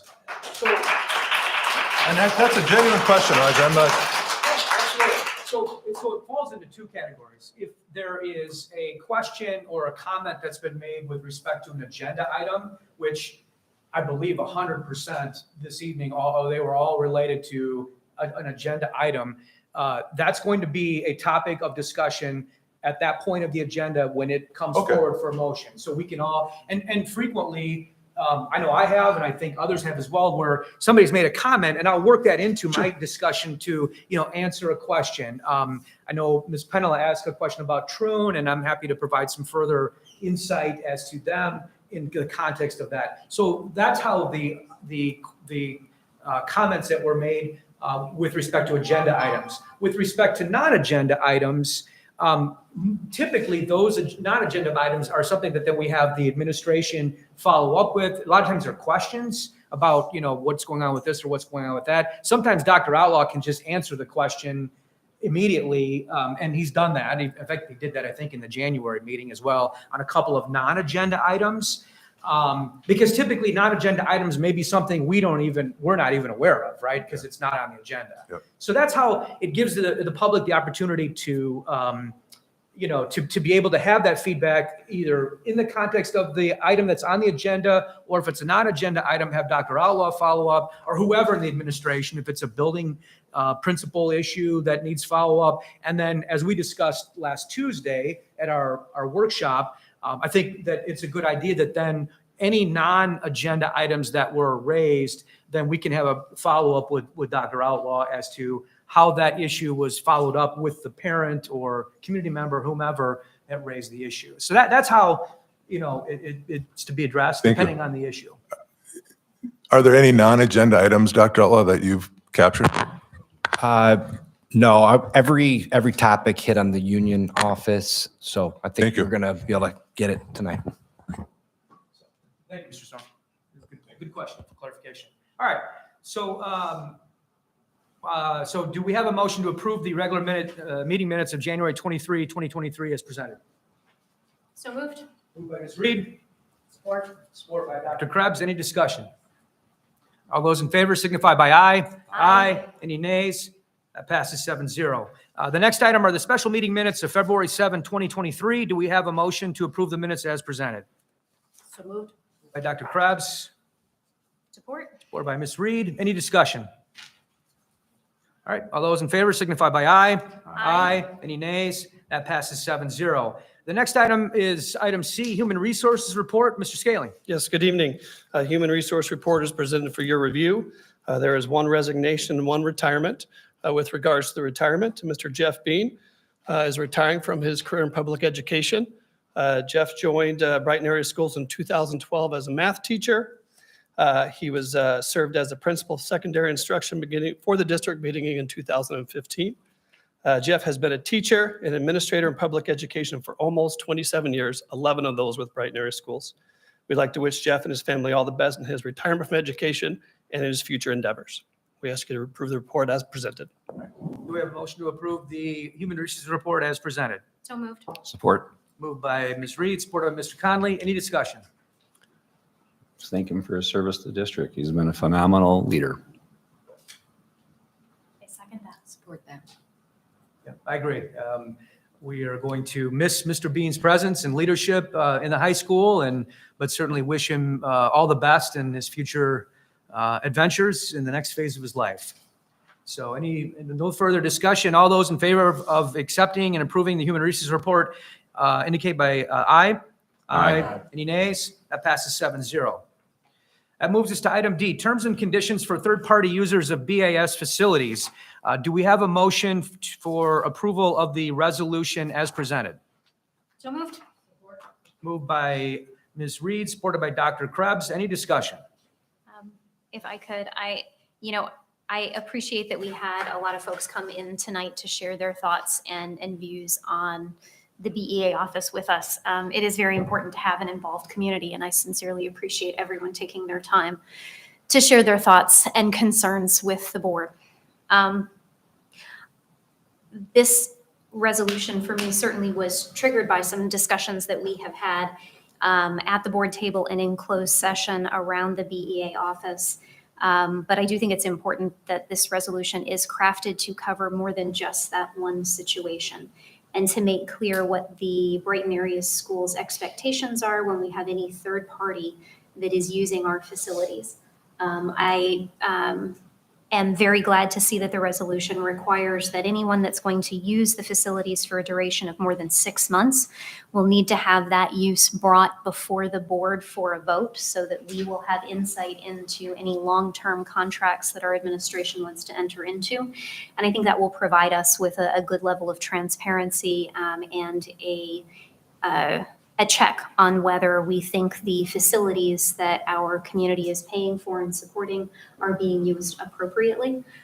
So I am in support of the resolution that's in front of us tonight. Could I add to that? So first of all, thank you, Ms. Reed. I agree with what you were saying, and I think it's really important to note that this has been under discussion for some time.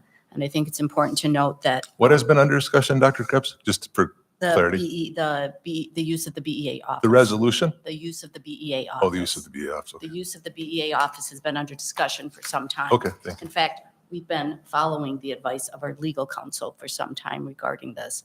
And we know that this resolution now is with their understanding, knowledge, and support. So we're following their guidelines.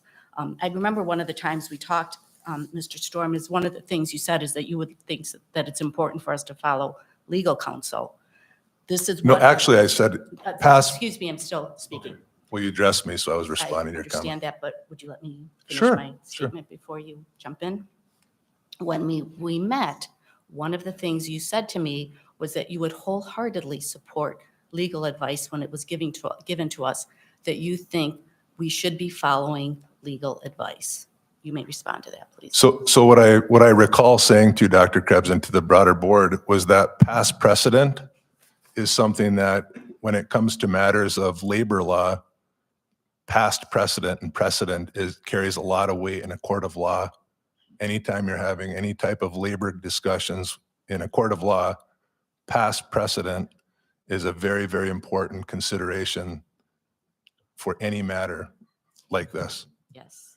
I did not say that I would accept or support the advice of legal counsel. And so as it relates to this particular, well, I'll save my comments when Okay. the So- president gives me a okay, chance to so- speak, but 100% stated that past precedent is something that we should all be sensitive to and aware of, but I would never, ever just make a blanket statement and say, what our district's attorneys suggest to the board, I'll sign, approve, and support. So one of the things then I think that's important for us is when we're looking at advice, it's important for us to look at those who understand the law, who read the law professionally, who specialize in education law, who specialize in labor law, and they can take everything into account when they're making the recommendations. And I think it's important for us to consider that this is the view that Troon has when they're looking at our work.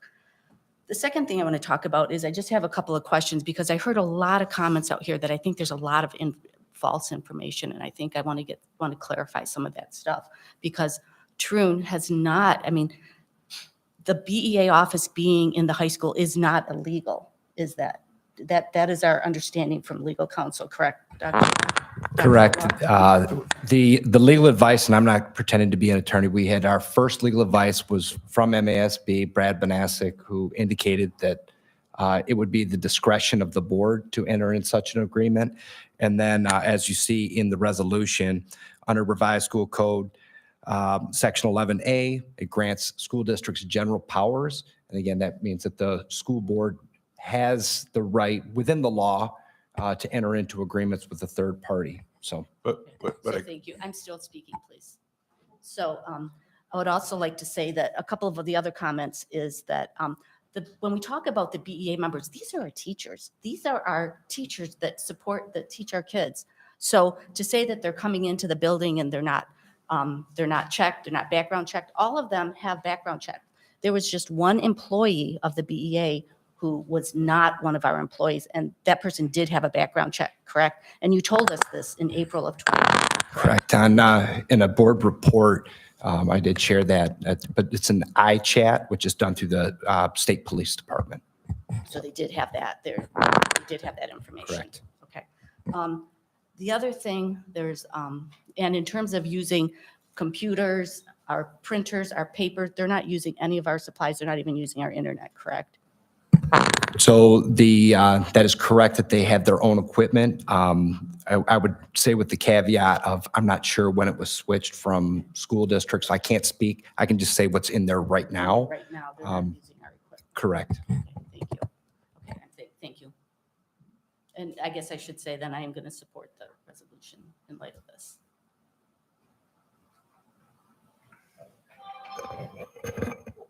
So I would agree in partial agreement with Ms. Reed in the fact I think this is a good step moving forward for other groups. But besides this resolution, I'd like to see this board possibly adopt another resolution to have a third-party investigation proceed to see if there were any illegal activities committed in that office during the time the BEA occupied that office. In other words, yeah, so this resolution passes, maybe it doesn't tonight, but still, over and above that, I'd like to know if there were illegal activities conducted out of that office in Brighton area schools. Thank you. Kelly? So is that something we need to support? Is that something we need to support right now to get that voted on? I don't know if it needs to be voted on. No. Okay. Okay, Roger.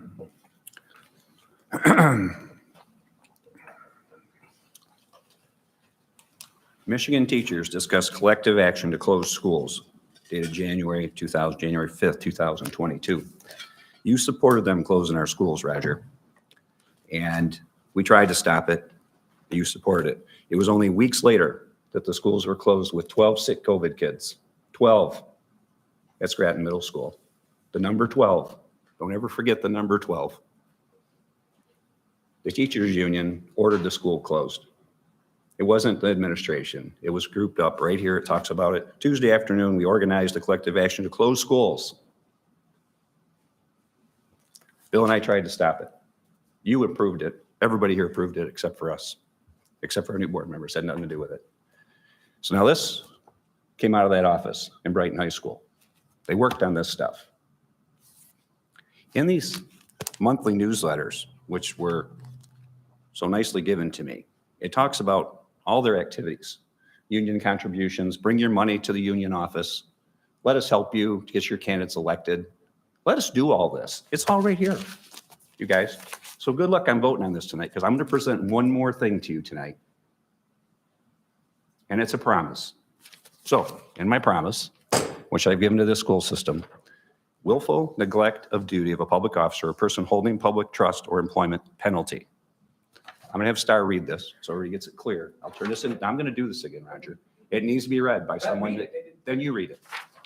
You're the board president. Read it. This is your floor. Mr. Listen, Conley. I appreciate that. You can help me do it. This is not a good time for me because you guys are joining in that group and helping them. You're doing it. Mr. Conley, Right this here is your tonight, time. you're doing it. So here we go. Willful neglect, public duty, public officer, person holding public trust or employment penalty. When any duty is or shall be enjoined by the law upon any public officer, upon a person holding a public trust or employment, every willful neglect to perform such duty where no special provision shall be made, meaning there's no law, right? You're the lawyer. Delinquency constitute a misdemeanor punishable by imprisonment for not more than 1 year. I'm done. This turns out to be the most illegal fraud going, and you guys contribute to it. You can go with it. So this goes to Star, permanent record, and I've made my point on that one part. And you're all in on it. Anybody who votes yes on this is in on this right here. Police department's right back there, and if it's proven, what I know is true, then you're part of it. Please make that permanent record. Thank you. Now, the name of this group, which is published, is the Brighton Education Association. It has a legal address located at Brighton Area Schools High School building. Nobody's heard of this anywhere. I've called around, I've checked, it doesn't exist. They've strong-armed school board candidates for years. They've been to my office. Union representatives have entered my office and told me if I don't drop and quit doing what I'm doing, they'll wipe out my business. I'm done. My business is fine, but I'm done taking that crap. I've had other union members enter my arena, my parking lot, that wouldn't come in the office and told me, if you don't resign immediately, your business will be destroyed by us. Now, how do you feel about that, everybody? How do you feel? My family's been in this town since 1835. Almost 200 years. Treat me like that when the only thing I've ever done, and maybe somebody here should tell them, everything that's going on in the school system that your friend John did, think anybody can stand up and do it, or should I do it? Everything you see in STEAM engineering centers was developed by me. Everything. To the letter. Bill Trombley supported it. And we went forward. Alicia, we got together, and it was right. Never would have happened if I took that answer. Oh, you have to leave. You have to quit. Resign now. Nothing would have happened. Zero, which is what's going to happen if you guys continue to do this. Rod Green, Michigan Association of School Boards, handed out $6 million in one shot a few months ago. He convinced everybody here how wonderful they are, how wonderful our teachers are. I believe that to be true. They are wonderful. Did they need $6 million in one shot? I asked for $1 million to work with the students and build new programs for them. I got nothing. So now I guess I'm a bad guy. And I've been in those schools, looked them over. The bathrooms were filthy. There's shit on the walls. I sent pictures to administration, correct, Dr. Outlaw? Answer that yes. Yes. I don't like it. The budget is $100 million a year. The students deserve the budget. It's not all about pay. You have to pay your people fairly. The largest raise in history in Brighton area schools was just given. And now I'm told I don't have vape detectors in the bathrooms. I can't get it approved for immediate installation to help our police officer. Immediate. Not next week, not 3 years from now, which is what it's been, 4, 5, and 6. I've dealt with the other liaison officers. It's ridiculous, you guys. This is beyond belief. This sets a standard of what is fraud, waste, and abuse. Deliberate course of action that results in obtaining money, property advantage, which state employee or an official committing the action would not normally be entitled. Give me a break. Okay? It's not about the union office. I could care less. It's about the policy and the intent. Read the newsletters. Go get John Conley. What have I done wrong? Cleaned up the bathrooms? Bill, when we're in the schools, what have we done? Try to help the kids. Every time. And nobody else has done it. Nobody. And shame on them. You take this job, you get out there and do the job. I have a parent who came to me with a 5-year-old. I begged Roger just now, begged him to work the policy so he could put that on the agenda to help that family. 5-year-old quarantine. 30 days. And 4 days of suspension. Nobody here has a heart for this? Okay, his rights were deprived under your watch, all of you. Nobody knew. Not one of us would have supported that. And I know it. I trust, even if I disagree with somebody, I don't think they do anything to hurt a child. We never knew. There's 2 people involved in it. They were key people. Rogers denied the board the right to investigate. We're going to let administration do it. Well, it shouldn't have happened in the first place. Administration didn't get it done. Our own administration didn't know. In defense, but there's no defense for me. The crime's been done. Now, I gave you that law and how the state looks at it for a reason. The superintendent, each board member is under that law. All of us. You allow this stuff to go on. You allow one more child to be hurt on your watch. In this way, you're liable for what happens. This child has not recovered, by the way. So the BEA union office needs to be gone. We should have nothing to do with it. They should have their own office outside of the school.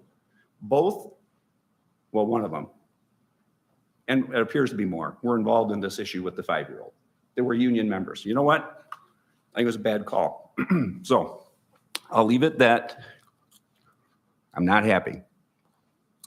And this vote to continue is ridiculous. To even think that we would allow any illegal activity in our classrooms, in our school, and to say that it's going to be okay because we're going to pass a resolution and it's all going to be over with now. Is that what we do? Sweep it under the rug?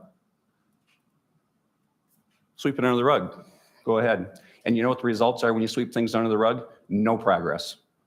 Lack of progress. As a technician, I can tell you that because, geez, I think I can get by with Bailingware on it today. Next thing you find out, you can't. And that's what we're doing today. And I've already told you where I'm at on this, all of you. I haven't changed my opinion. So it's brought to your attention that what you're doing is illegal. If you allow them to continue, you allow this continuing hurt to your students, it's not our teachers. their leadership. It allowed them to come to, and let's bring it up. Bring your campaign election signs to the school, but make sure you cover them up when you bring them. How about an affidavit on that? And we're going to support this. It says in our state statutes it's illegal. There's no way you can do this. And then the other thing I noticed in the newsletters is this attack on their non-union members.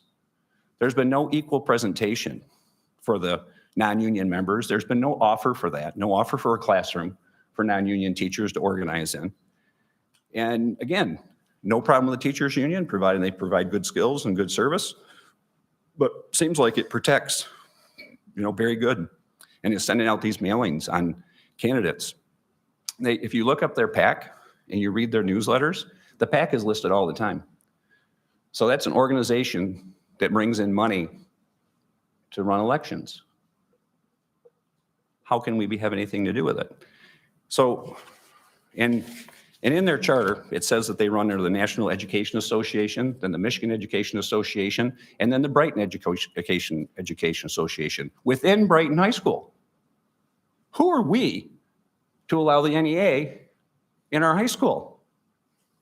What kind of board are we? We got to be nuts. That's absolutely crazy. So in that, I decided to print a few of their message from the president. So this is from the president at the time. It's very good, and I think he still is. Cheers. Thank you for the hard work in these trying times. There are problems with trying to straddle both face-to-face and virtual teaching, but we've just settled the best agreement in history.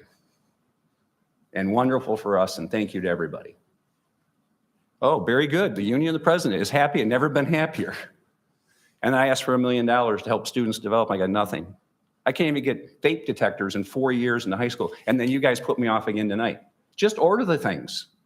They're $1,000 a piece or whatever they are. Put them in and help our police officers to control this epidemic. It's not a joke in the high school. You guys don't even go there and look. Go walk around it and check the kids and see what they're doing in the bathrooms and see what's going on. Walk in the boys' bathroom. Gals, walk in the women's bathroom and see what's happening.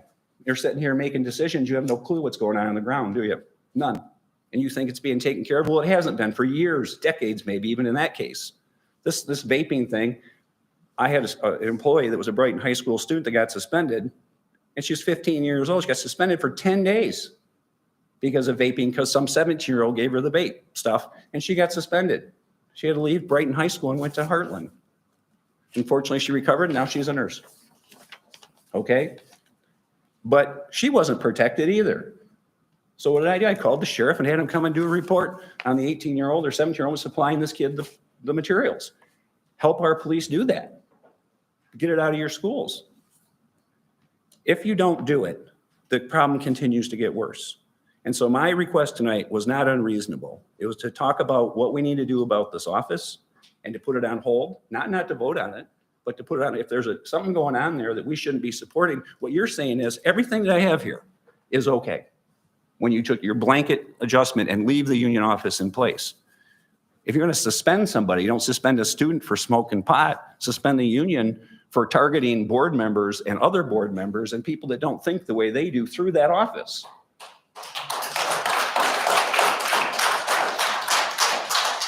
And I can tell you for certain, and Dr. Niddle, I appreciate his ability more than you know. He's been a phenomenal teacher in our district over the years. You didn't hear me not support our educators. That's just the most ridiculous statement ever. And, certain people are doing, no, certain people aren't. Certain people care enough to put their neck on the line to make change. Just like getting the STEAM Center, just like getting STEAM Centers in the middle school, just like STEAM Centers in the grade schools, just like all that stuff. And I took the crap originally for all that. John, you can't do that. You can't, that's not going to happen. Well, son of a gun. The district wanted $30 million to put in ceiling tiles. I said, you give me $30 million to do that stuff, I'll take it. So I voted for the $30 million in ceiling tiles to get $30 million in bond money. Came back to the district, I only had 10. What happened to my 30? Okay, so I know this isn't a debatable thing when we can talk back and forth, but I've certainly been proud to serve on this board and proud to see what we've done. And my livelihood, my wish to follow the law, and I can tell you I've been in the law department. Our officer in the back will know I sat in her office on 2 occasions or 3, and I asked her to do what she could. She did everything I asked. I sat with the prosecutor, I sat with the assistant prosecutor, and they put it back here. Okay, they put it back here on the elected officials to follow the law, follow our state constitution, and follow our federal constitution right here at the board table. And that's just how it's going to be. And if you decide to leave that office in there, knowing what they've done in the past, you just endorsed it. And I will file the suit, and I will prove it, and then you'll be liable for it. Trust me, it will happen. It's unconditional. It's going to happen. Now, it's the school's option, in my opinion. What Mr. Trombley said is we do a third-party investigation. We determine what happened in that office. If the activities in that office were illegal, then we can't have anything to do with them. Because they did it yesterday doesn't give them forgiveness today. Law enforcement doesn't work that way. It's statute of limitations on everything. So how do we forgive them because we're an elected body? I'm not forgiving anybody for breaking the law. Period. So if they broke the law, what's the punishment? Just like the rest of us. We break the law, they can come see us 6 months later and say, by the way, you broke the law on this day. I did? Yeah, you did. And here's what the punishment is. I know a person who was picked up from an accident, from a car accident, picked up 6 months later, they put him in jail because he had a drink. They put him in prison. People that he ran into got hurt. The people he ran into, it was their fault, but it didn't matter. They decided 6 months later they would arrest that person. So that's not how this world is. So I think that this board has the ability and the smarts to realize, even though they have, I'm going to use what I'm thinking, friends in the system, they don't want to believe this. And they have good hearts. They have whatever. I got it. You don't want to believe it, but it's all right in front of you and it's all true. There's nothing. I really appreciate a question. If somebody could tell me that I've said anything wrong, one word that I've said wrong, please. Anybody? Dr. Outlaw, have I said anything wrong that's not accurate? Just answer the, I can answer this. I have the floor, Roger. That's not the. I have to ask you, this is a debate, and it's important to get acknowledgement that this information I'm giving is factual. Is there anything I've said that's wrong that you can recall? Question. Yeah, that's for you. There's a lot of things that have been discussed. I mean, I'm not a. But I'm not on this 100% issue sure on with some the of things use of that the you've office read, and so- all those policies within the office, is there anything that I've said is incorrect? They used our phone system. They had an address at our school, correct? Let me just go down the list. Yeah, correct. Okay, phone system supplied by Brighton area schools, paid for by the taxpayers. They had an address at our school posted online that this is their mailing address. They had the use of our facility without the collective bargaining agreement stated they needed to request the use of the building. They've used it for years without ever asking. Have they ever asked us to use the building? I mean, not that I know of. Thank you. So they violated their collective bargaining agreement because it says right in there, they have to request the space. Doesn't say you get free use of the space. It says you have to request it. So here we have a collective bargaining agreement that's been violated. What else do they violate? Right on down the line, John Conley's in the school checking out the bathrooms and it's got shit on the walls. He can't do that. We should watch him. Now, what is that? Sent out to the entire population of Brighton area schools and the teaching staff. It's not true. But they're allowed to do that without my response. Now they know the truth, don't they? So I've said all the stuff. I'm expecting the board to turn this resolution down, not to throw it away, but to do the investigation. That's my expectation of all of you. And if it's found that they're illegal, that everybody is prosecuted to the extent of the law, whatever that is.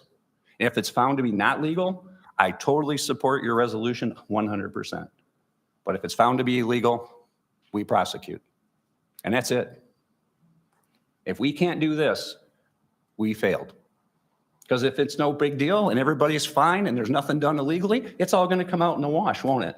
Instead of everybody putting it behind us and sweeping it under the rug and saying all sins are forgotten. That's not how this works. The sins aren't forgotten. Our budget deficit, I sat in the state of Michigan with the superintendent of Michigan schools. And if you recall, Bill, we were within days of closure. Brighton area schools was going to be closed. And the reason it was going to be closed is because these leverage contracts, which what they were called markers. They put markers in the budget driven by the BEA office at Brighton High School. So we sat in the office, we all had an agreement that we would straighten out the budget in Brighton area schools. That was our agreement, and we did, all of us. Tough times. Remember the board when it said we have to knock off $10 million in expenses? Anybody remember those days? Right up here. Check them off, line them off. Off goes our early child. Oh my goodness, we lost the best kindergarten program in history for Brighton. We closed it. It was the finest program. And why did we close it? Because of the budget. Because the BEA-driven school board destroyed it, train wrecked it. And the state said, you're compared to Detroit Public Schools, you don't fix it now. We've given you extension, you're done. So I was there. And we promised to fix it, and we have. Brighton Area Schools is above board, doing a good job in a lot of areas. This is some cleaning up work we're doing right now. And we will continue to do good work, and this board will continue to do good work with or without me. And I'm done with what I have to say. Mr. Storm? Wow. I guess just a couple quick comments regarding some of the, I tried to take notes as the members of the public were up speaking. And just wanted to mention, Nick, I appreciated your comments and just the willingness that you took to come and attend the meeting. I also appreciated the teachers that spoke. I think, one of the items that we've discussed as a board prior to today, and especially in some of our offline one-on-one discussion, is the fact that there really truly is a desire amongst the board to work with one another to support the broader interests of the community. We acknowledge and should acknowledge that we all have a varying different constituencies that helped us get into these elected offices. And we owe it to those individuals who helped us get into these positions, get elected, to listen to them. And we recognize that. The resolution that's on the table today on our agenda, this isn't a resolution. This is not an attack on teachers. Some of the comments that were made, the message was that this is an attack on teachers and we're going after teachers and calling into question the ability of teachers to teach. I am forever grateful for the teachers, public school teachers who shaped my life, many of whom I continue to have a very deep relationship with. I have teachers in my own family who teach in public schools. And so this is not an attack on teachers. It is a resolution that was initially shaped and discussed to address an illegal situation, not a legal situation, an illegal situation. So I just wanted to make that point. Mr. Middle, I don't know if he's still here. Is he out? No, he left. Okay. He made a comment about the water and the slips and falls. And just a quick comment, I have been trying as a member of the school board for weeks to work with the administration to address a similar situation. My children go to Hawkins on Saturday morning to go to sporting events through Selkra. And the sidewalks, especially prior to this warm weather, icy. One Saturday, they were not shoveled, they were not salted. There's elderly grandparents going into and out of the building. There's obstructed fire exits and major hallways in the school that have major obstructions. In the world I work in, OSHA obviously pays close attention, as does our safety teams, on fire exits getting in and out of buildings. And I've tried for weeks to get that addressed. I had a parent call me this week about Horning sidewalks. For those of you that have children in Horning Elementary School, the sidewalk that goes to the back of the building, I had a parent reach out to me and mention he's tried to work with the administration for many, many weeks to address water runoff on both sides of the building, custodians pushing snow towards the building, and then when it melts, the water runs out onto the sidewalk. And this particular parent has observed children slipping and falling and hitting their head. So his commentary resonated.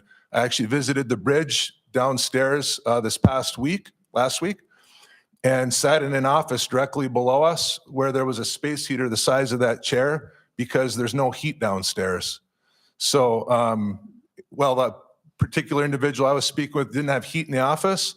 I walked down a hallway and found $40,000 of paper literally down an entire hallway. And if any of you are interested, go peek down the end of the hall from the outside of the building.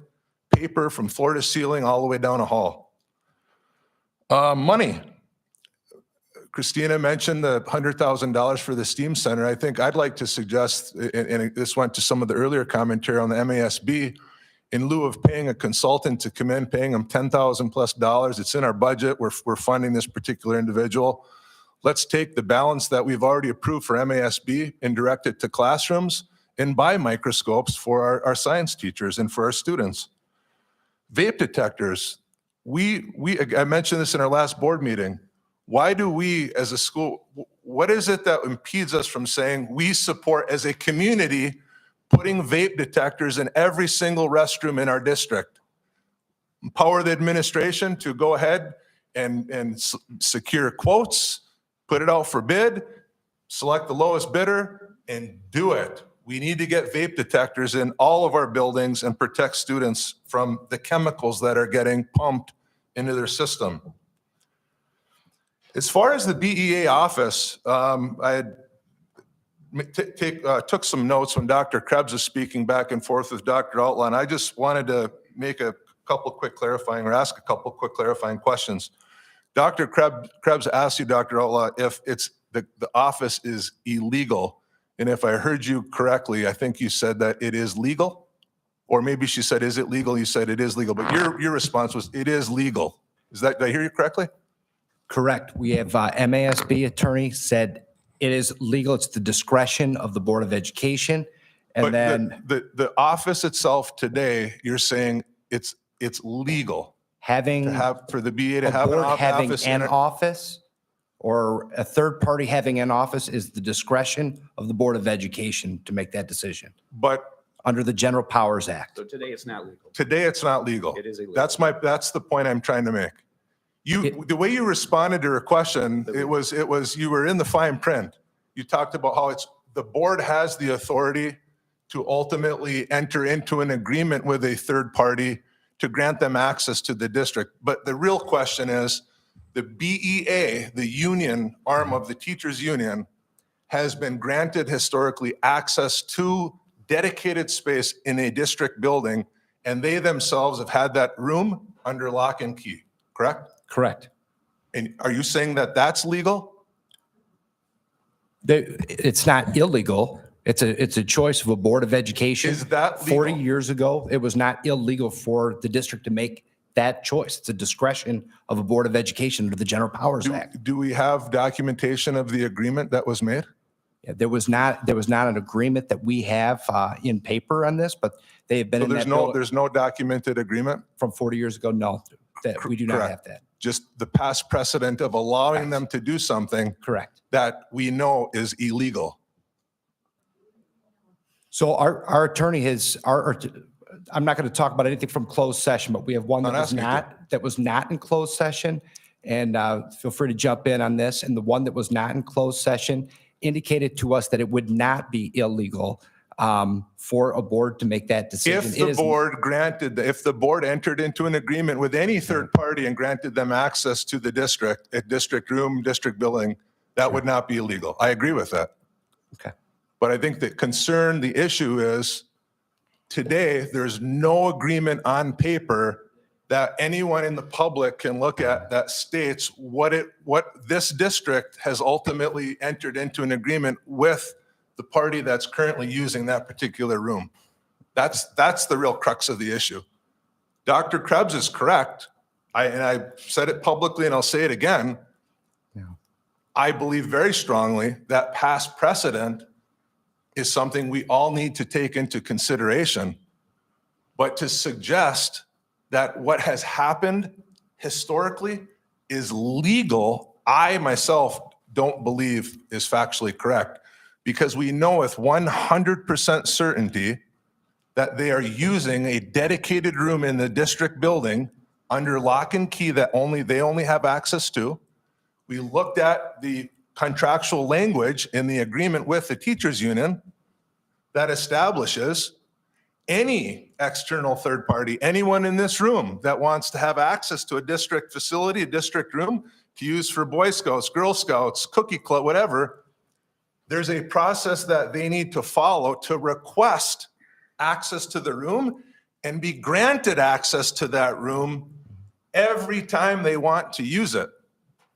So again, in the spirit of providing transparency to the community, it's important, again, this is not an attack on teachers.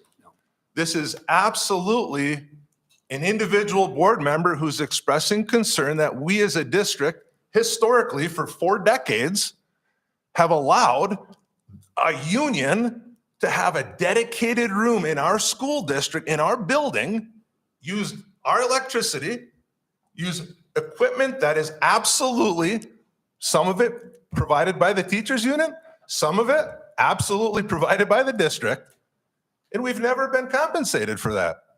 That's a problem.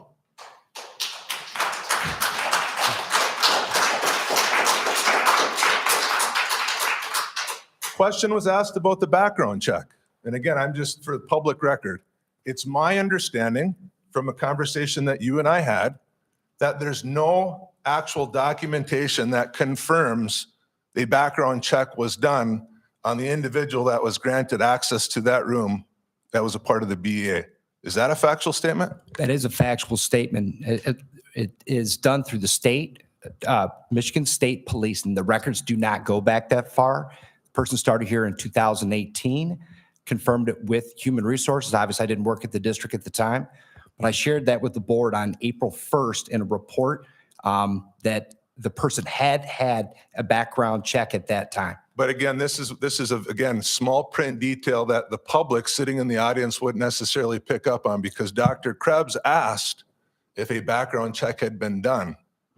We know today, right now, since we've discussed this as a board, when was the iChat done that you referenced? The first one? The first one, when the employee began in the district, somewhere around 2018, And is then- my understanding. and then was there This is another not one- our was there employees. another one I done? don't know when she exactly started. Was there another one done? Yeah, we had her updated When? recently.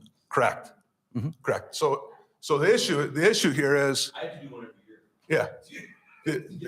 The issue is originally when we discussed this as a board, we confirmed there was no documentation to confirm that the background check had been done historically. We said, we think it's kind of important if there's a non-BAS individual coming into BAS buildings, that the individual perform a background check, have a background check done. That was done recently. That was not, it's not like that was done years ago. It was done because of what we're discussing tonight. Correct? I mean, redoing it? Yes. Correct. We did Yes. it at Thank the you. request of the board, asked to have it so that we're sure to have. Thank you, Dr. Outlaw. Paper. That's what we did. Okay.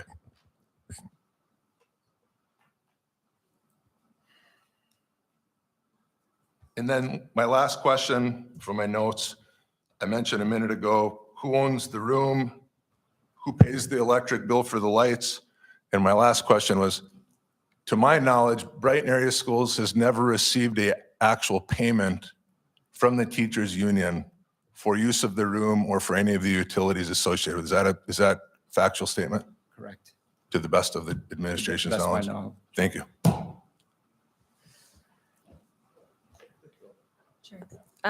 So I'd like to say I agree with Mr. Storm that it's essential to hear the public and to continue civil discourse. So to everyone that came tonight to listen and talk, thank you for doing that.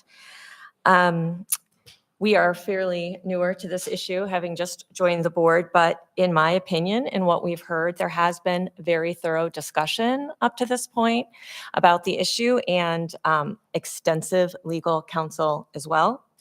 I also think that I'm very much appreciative of the clarification that's in this proposal moving forward for the district. It is very important for us to, when we see a gap in policy, to make sure that that is attended to and then move forward as a group. So in my opinion, the board is meeting its responsibility at this point.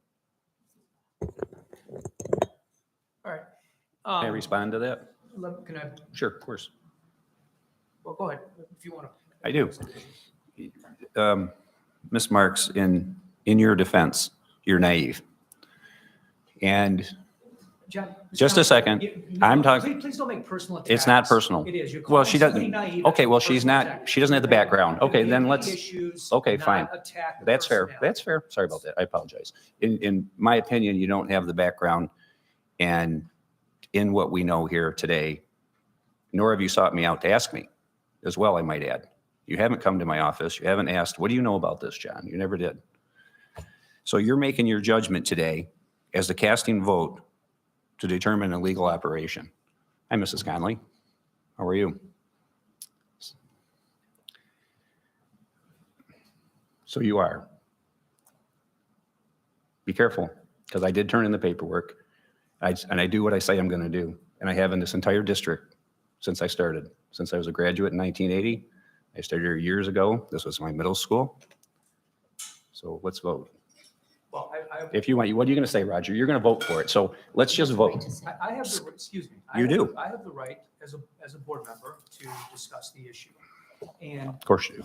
I first of all want to say that there's really two things I want to address. One is that there's been a lot of conversation this evening that extend way beyond any relevance to the issue of whether we should adopt this resolution or not.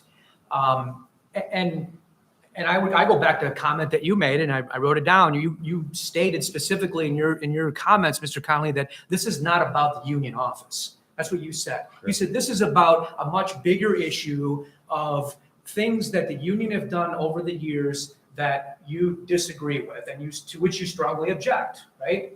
And I'm not here tonight to defend the union, support the union, or make any judgment regarding what they may or may not have done to you over, whatever, the It's last not 20 just me, years, Roger. It's okay? everybody But the who's run point- for school board. Excuse me. Everyone Excuse me. who didn't The support their point is, ideas. we are here to talk about Through that office. this resolution. We are. And please, okay, again, it's a matter of respect. I sat and didn't say a word and didn't interrupt you for the 25 minutes that you Thank you. had the floor. So I would like the common courtesy of the reciprocal treatment.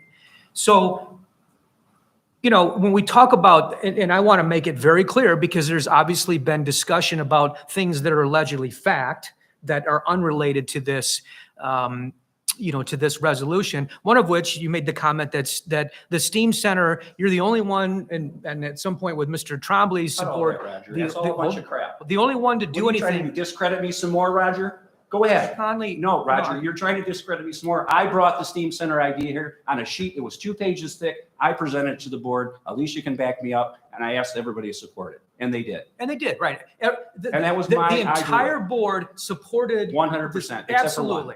We had 6 to 1 on that. Right, he's no longer on this board. That's correct. But to suggest that everyone else besides you and Mr. Trombley didn't support the STEAM Center. Has nothing to do with it. It has to do with the It's idea not and the accurate. original concept. But what you're doing again is taking So hold on, character away. In the beginning of your speech today, you did the same thing. You took character away from me and my way that I presented the things to go on the agenda. I don't know what you know. I'm not an attorney. I'm a technician.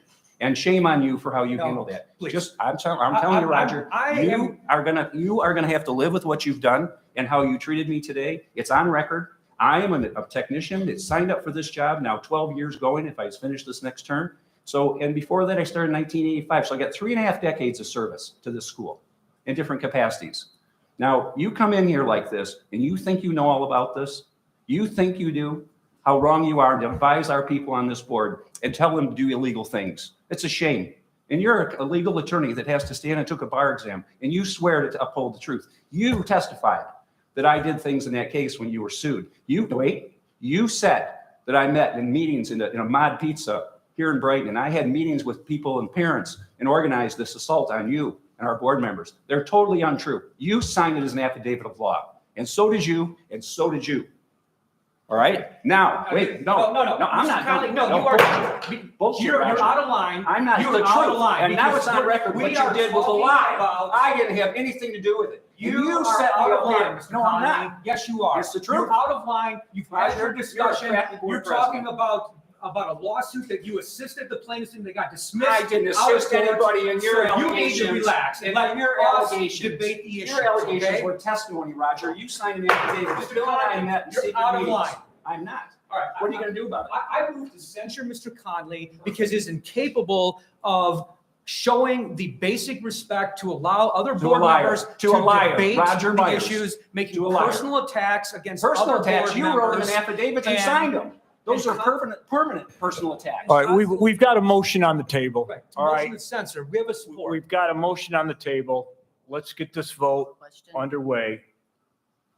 And let's move forward. Okay? Can I have some discussion? Can I talk? Well, I keep getting interrupted, so if I may continue to speak. You made the comment about me closing schools, like I had some sort of magical wand to close the school, Mr. Conley. Well, the fact of the matter is, the only vote that ever occurred with respect to whether we were going to be in person or virtual, I supported. You weren't even on the board at that point in time. When we advanced into the last school year and there were not only students that were getting COVID, but there was also, of course, getting back into flu season because we had all of our students back into school, we unanimously, as a board, established a protocol under which we vested authority with Dr. Outlaw to decide if there was a After he sufficient- lied. He lied, Here we Roger. go. He Here we go. lied right Mr. there. Conley, are you going to allow? He lied. He told us No, that he's this lying. township. Who else is lying? Give me quiet for a second. Dr. Outlaw lied. He said the health department had control. Mr. Conley, you're It out of wasn't line. true. And then you made the out of vote line. to give him You're out of control of the line. schools. Dr. Outlaw, you told us. Mr. Conley. That's bullshit. Enough. Dr. Mr. Outlaw, Conley, you you told are- us that the health department was in control.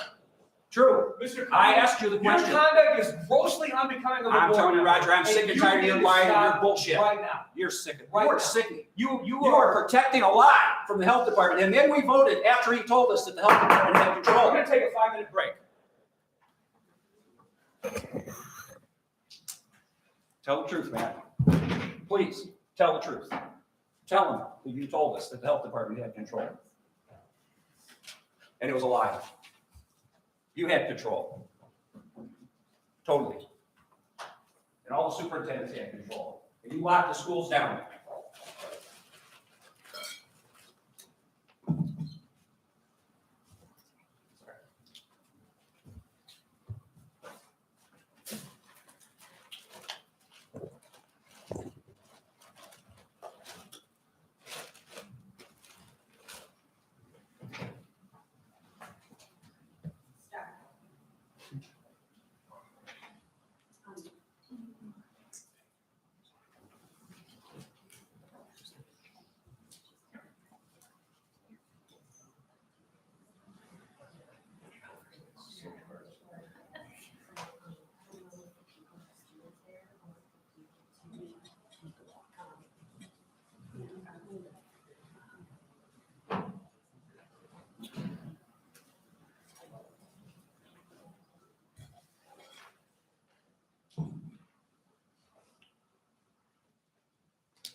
Game. It was good. It was great. Honestly, I kind of like both teams, and they both earned it, and they both played really well. It was fun. It was fun. It was a fun game.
I'll take care of it. I'll take care of it. Just sure. Yeah, we're good. I can answer everything. Yeah, I'm good. Thank you for sticking around. I was just going to mention that one that The one piece, one agenda, that's just the one piece out of $203,000.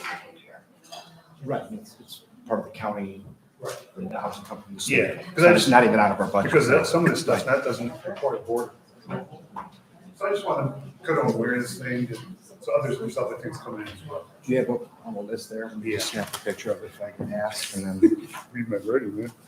Okay, here's what it is. So, so we got it, for engineering, we got a handheld scanner. Okay. For 27.8. And then. A brand new set of computers for finance and marketing. It's about, 25 grand. Sean Kearney's getting a wide format printer for 52. And then 97 for the auto. And the key piece here is we're trying to create a streamlined learning experience. So all this lines up with the engines he has on stand. So the kids use the same engines. And then we have a simulator and everything. It's all going to be, it's all proprietary for GM. I mean, if you want to hang out for a couple minutes and come back, I mean, if you want, 'cause they'll vote here. It's the next item. That's my, I think. That's yours.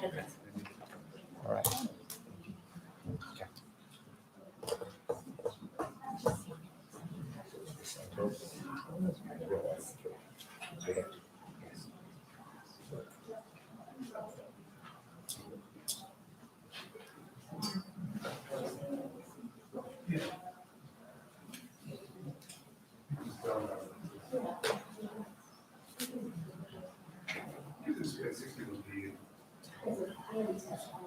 Tell me the truth.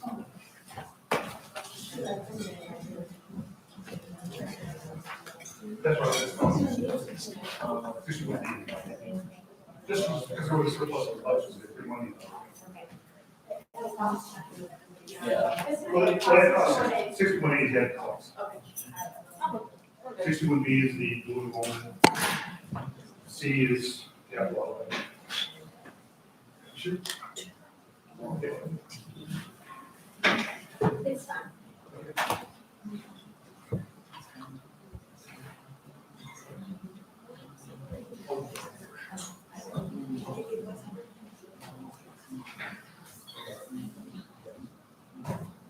All right, let's reconvene the meeting. I would like to continue with my time to address the issues that have been raised by the board members this evening in conjunction with this pending resolution. And to further my discussion about the statements that were made this evening that are not factually accurate, the resolution giving Dr. Aula authority to make decisions regarding individual classrooms or individual buildings or all of the schools in the building last year during the height of COVID and during the time at which there may be outbreaks of flu, and we were affecting the attendance numbers that we needed to meet to even qualify for that to be a school day. We gave Dr. Aula authority to make that determination, and that was a unanimous decision.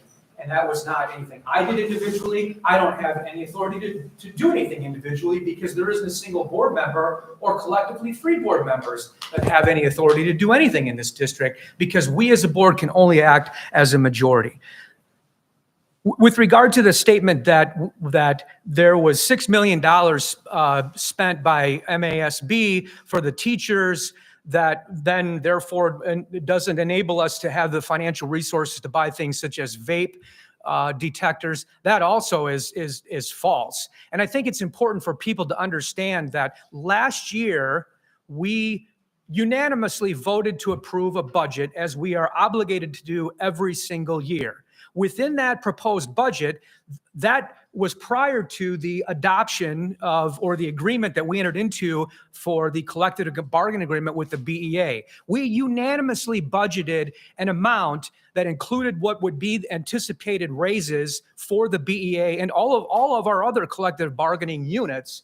And the ultimate agreement that was reached actually came in less than what we had budgeted and was unanimously approved by Mr. Conley and all the other board members. So the idea that there was some runaway train giving money away to the union and somehow using that as a way to criticize this resolution is just a false premise, because ultimately we unanimously agreed as a board to a budget, and the amount that was approved and agreed to by the parties, including the BEA, was within that budget. And so any discussion about giving money away to the BEA is just nonsense. It's a red herring to distract from what the real issue is in addressing the terms of this resolution. So I want that to be abundantly clear.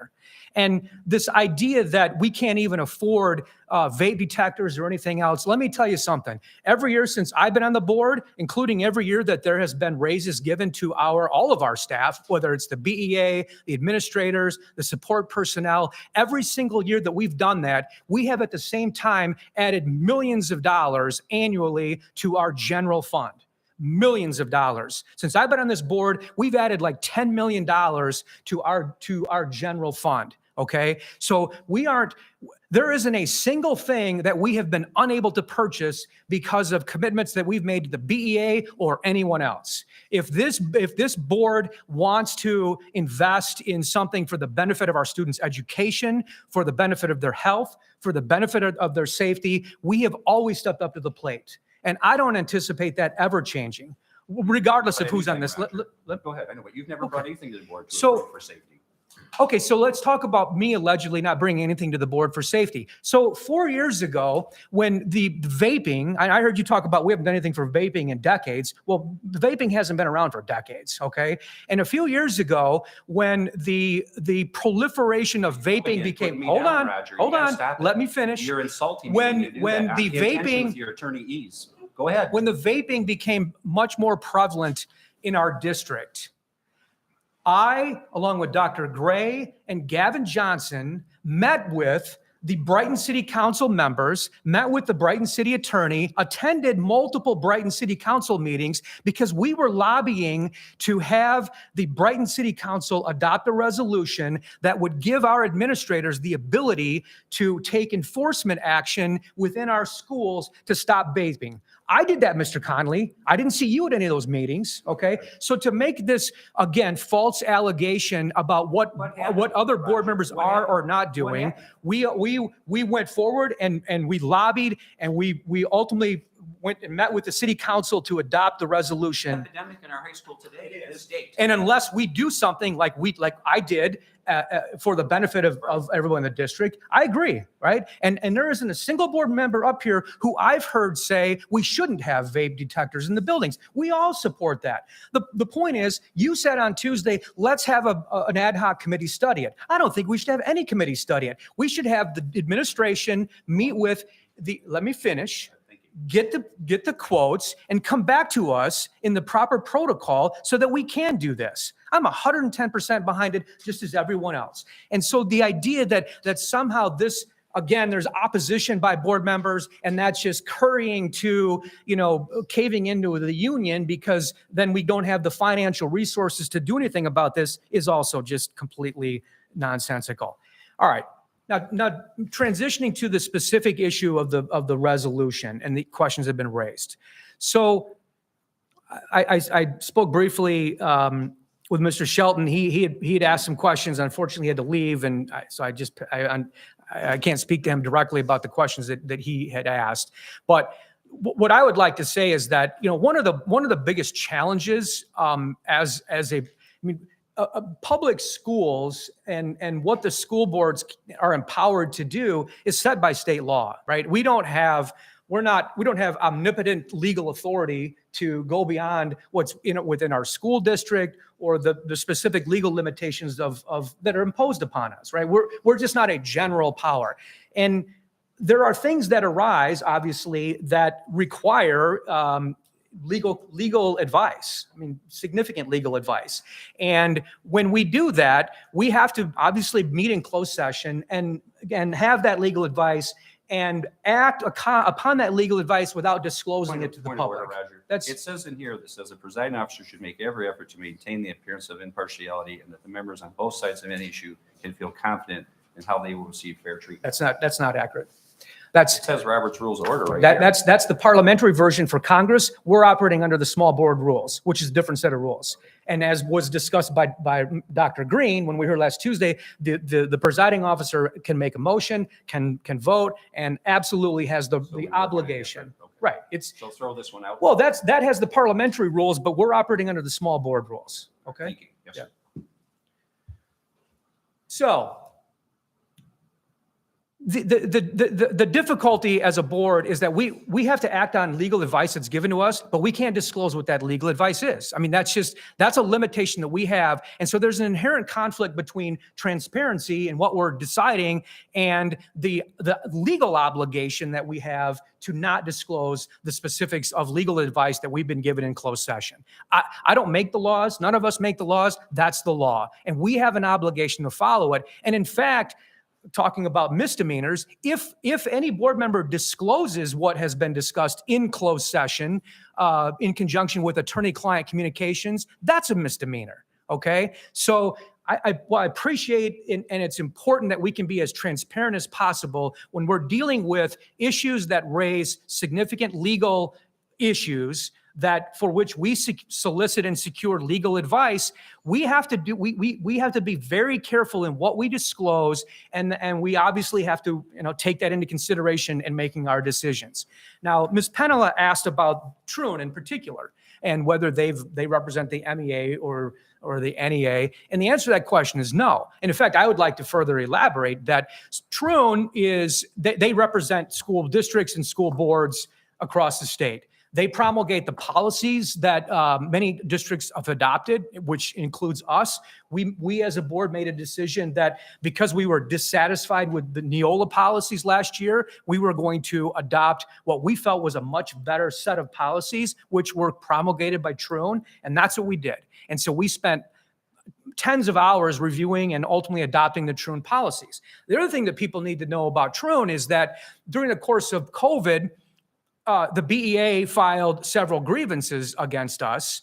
And in conjunction with the defense of those grievances, Troon was our law firm. They're the district's law firm for all labor-related rules.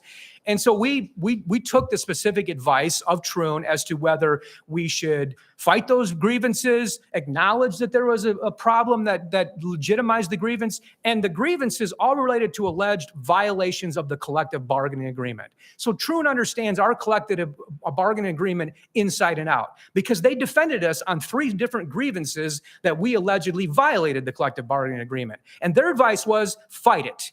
And don't give in to the BEA over these particular issues because they're wrong under the collective bargaining agreement. And that's what we did. And we won, the district won every single grievance with Troon representing us, opposing the alleged grievances that were made by the BEA. So any suggestion that we're not getting good advice from Troon or Troon sandbagging because of, I just want to make it very clear that we've been given very good advice consistently since I've been on the board, and I believe prior to that, and to then, second guess a very thorough analysis by Troon, for which we have had no less than 3 closed sessions collectively as board members to review this issue going back several months into 2022. That's where we are coming from. And that's where this particular resolution sprung from, the advice that Troon gave us. And to really kind of finalize the overview of that resolution, I think it's important for people to understand that there's been lots of discussion about what happened in the past, okay? What happened in the past, obviously, most, if not all of us, were never here what happened in the past. Obviously, Dr. Allah wasn't here what happened in the past. There wasn't effective policies in the past. There certainly wasn't any resolution in the past that specifically delineated what any third party, including the BEA, was limited in doing in the use of any facility. So we can't right whatever that wrong was. The only thing we can do as a board is we now have a new policy, 3304, which specifies what our policy is for the use of our district facilities. That was adopted in November of 2022, which was part of the Troon package of policies. We now are looking at then, how do we effectively enforce that policy with a set of rules? And that's where this resolution was born. And as part of that resolution, and getting to a couple of questions that were raised in the comment that Mr. Storm, raised regarding how do we know that is there anything in writing about previous background checks? The information we have is that there was a background check. We still don't have it any longer because it was 2018. Verbalized, right? And we recently required a new one. And apparently we didn't have a specific policy at that point in time regarding an employee of a third party using our facility, because we didn't have a policy and we certainly didn't have any of these rules. Now we have a rule that is in the proposed resolution. It's very clear that any third party agent or individual regularly or continuously working on district property is subject to appropriate background checks and security clearance. That's just one example. There's multiple areas within this document that very clearly state what the rules are. So everyone is on notice. Every third party, including the BEA going forward, understands that if you're going to be in our facility, you better comply with these rules. You better not violate campaign finance rules. You're going to be subject to a background check. You're not going to be allowed to use our technology or our paper or any of the other things that may have been done in the past. But there's a new sheriff in town. These are the new rules, and it applies to everybody. It's non-discriminatory towards the union. It applies to everyone. And if we start, if we're moving forward under these new policies and rules, and we start looking at and prosecuting what may have happened in the past under a non-existent policy without any rules, we're going to find ourselves in trouble. Okay, I'm here to tell you, we're going to have some legal problems. And the other thing that is going to be another issue that really hasn't been addressed, it was raised in some respects by Mr. Storm, and I appreciate his perspective on this, is that there's no specific language in the collective bargaining agreement that says that the union has this designated space. And I would agree with there isn't that specific language in the contract. But under Michigan law, and he touched upon this, contractual rights aren't necessarily confined to what's in the four corners of the document itself. And if there has been a pattern of practice over, in this case, 30 to 40 years, there's going to be any court or tribunal in looking at what are the respective rights and obligations of the party under this contract, they're going to consider past practice, okay? And so that shouldn't be lost on anyone either, that we have, obviously we've got laws, we've got contract rights, we've got past practice. There's a whole host of very thorny legal issues that we as a district are asked to decide, how do we reconcile all of that and move forward, okay? And that's what we did. We put that to our lawyers. We had extensive discussions with our lawyers, extensive consideration of communications with our lawyers in at least 3 closed sessions. And from that, we have this resolution that was essentially drafted by our lawyers, okay? So I hope that, and the other thing too is whether I agree or any of these other folks agree whether it's a good policy to have a union office in our building, or whether in our next collective bargaining agreement we should absolutely try to negotiate that away and make it clear so that we avoid revisiting some of these mistakes that have apparently happened in the past. That's a whole nother discussion. But the fact of the matter is that's 2 years away. And all we can deal with is what we have in front of us right now. And all of those considerations have been considered by legal counsel. They've given us a strong recommendation. And regardless of whether I think it's a good idea or not for the BEA to have an office in our high school, I'm not going to disregard what our legal counsel is telling us, given all that information. So I am supporting the resolution. Mr. Storm. Yeah, so thank you, Roger. I think just a point of clarification, when Dr. Krebs brought up the legal language, and obviously Roger just mentioned it, and I shared with the public for the record that past precedent as it relates to labor law obviously is a very, very fundamental part of labor law. But I think what I've also shared with the board and will share for public record today is that It was my understanding as we worked on this collectively as a board that we were working towards language which enabled any interested member of the public to have the same access to district facilities through the same standard approved process that we would follow going forward. And that the intent was to create a process that was non-discriminatory. Any member of the public that wanted to come in and use district facilities would have the ability to do that. And to use district facilities, they would go through a structured, documented process that was supported by district policy and supported by our district, and school board's legal counsel, to ensure that it wasn't just, a particular entity in the community or a particular organization. Any member of the community, any organization that wanted access to a district room like this, to a facility, basketball court, there's a process that they would follow to ensure if they're on district property, they're following district policy and procedure. And so we've spent a lot of time this evening as a board talking about how there's been many closed sessions, there's been lots of discussion, there's been lots of dialogue.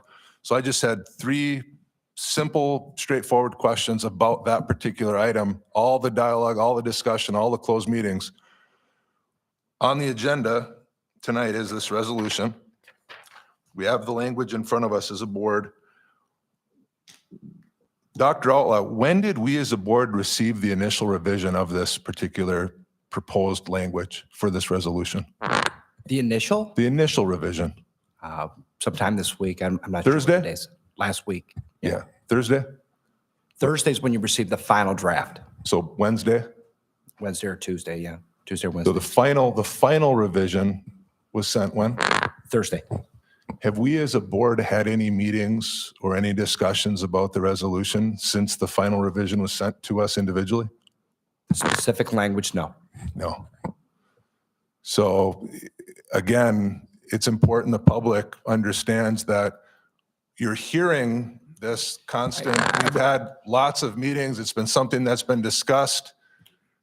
We received the actual language, the resolution, within the last week. We've not had a single meeting as a board to even discuss it. Could I make a quick correction? I'm so sorry. Sure. Most of the terms of this, it was discussed with the board previously, but not with this current board. It was discussed in previous, in the previous term. I was in the closed session. The You were not in these closed resolution that's on the agenda. The board's been talking about this since March of disagree with last that. year. So the terms talking about building use, printers, copiers, phones, that draft has already been in front of the board before Thursday. So that's The this current initial, board. when we you're met correct, most though. recently in closed session as a board, Sorry, we're not supposed to discuss the closed session items out here. I'm not discussing any technical terms of the closed You're session. just asking him to confirm what we did or did not do in closed session. Specific to the actual document. Yes, that's But what you're not doing. not what's in the document. The public has a right to know. We as a school board, I agree. Call the police and haul me off to jail. The public has a right to know that we have not, as a board, had a single collectively, this body hasn't discussed or reviewed the language that we're literally being asked to vote on tonight. That's something they deserve to know. If it's illegal for me to say that, Officer Bell, haul me off to the clink. Hey, come on. That's the whole, and this again, to the earlier comment, this is not an attack on teachers. It's literally to address something that for 40 years has been allowed to occur in this district that needs to stop. And every member of the public, including the teachers union, I'm saying this on the public record, the teachers union has as much right to come into the district and use a room as any other member of the public does, but they have to follow a standard process. That's it. All right. Any further discussion? All right, roll call vote? In the Truin Law Firm business, back when we had COVID and the parents brought me testimony from judges in the circuit court with Truin Law Firm as the representative. The representative Truin Law Firm knew that it was illegal at the district court or circuit court level to quarantine students. And then we were asked an opinion. In fact, I think it was not closed session. You have to remind me if it was. I don't Yeah, remember. any communication that we've had with Trone have all been in closed session. Okay, So, all right, that's fine then. So the communication I had from up north was that it was illegal to quarantine our students. It was brought to me by moms and dads, and it was months ahead of us saying it was okay. And we hired Truman Law Firm, and in support of locking down the schools, that was their support, because they felt that's what we should do. And so Truman Law Firm has proven not to bring all the facts forward in that case, because they told us different. And Dr. Outlaw, before that board vote was made to give him power of the district, he told us that the Livingston County Health Department was in charge. The Livingston County Health Department later came out and said she wasn't in charge at all. It was up to the school boards. Then the board voted to give him that power. It was only after that came out. And I confirmed with Dr. Outlaw that that was a mistake. Correct? Yeah, my answer to the first one was based on the best information we had at the time, and we learned a lot during COVID, and later we realized that where we were at was not accurate. It was not a lie. It was based on the best information that we had at the time. Well, So- what happened though is the board voted a certain way once they got that information.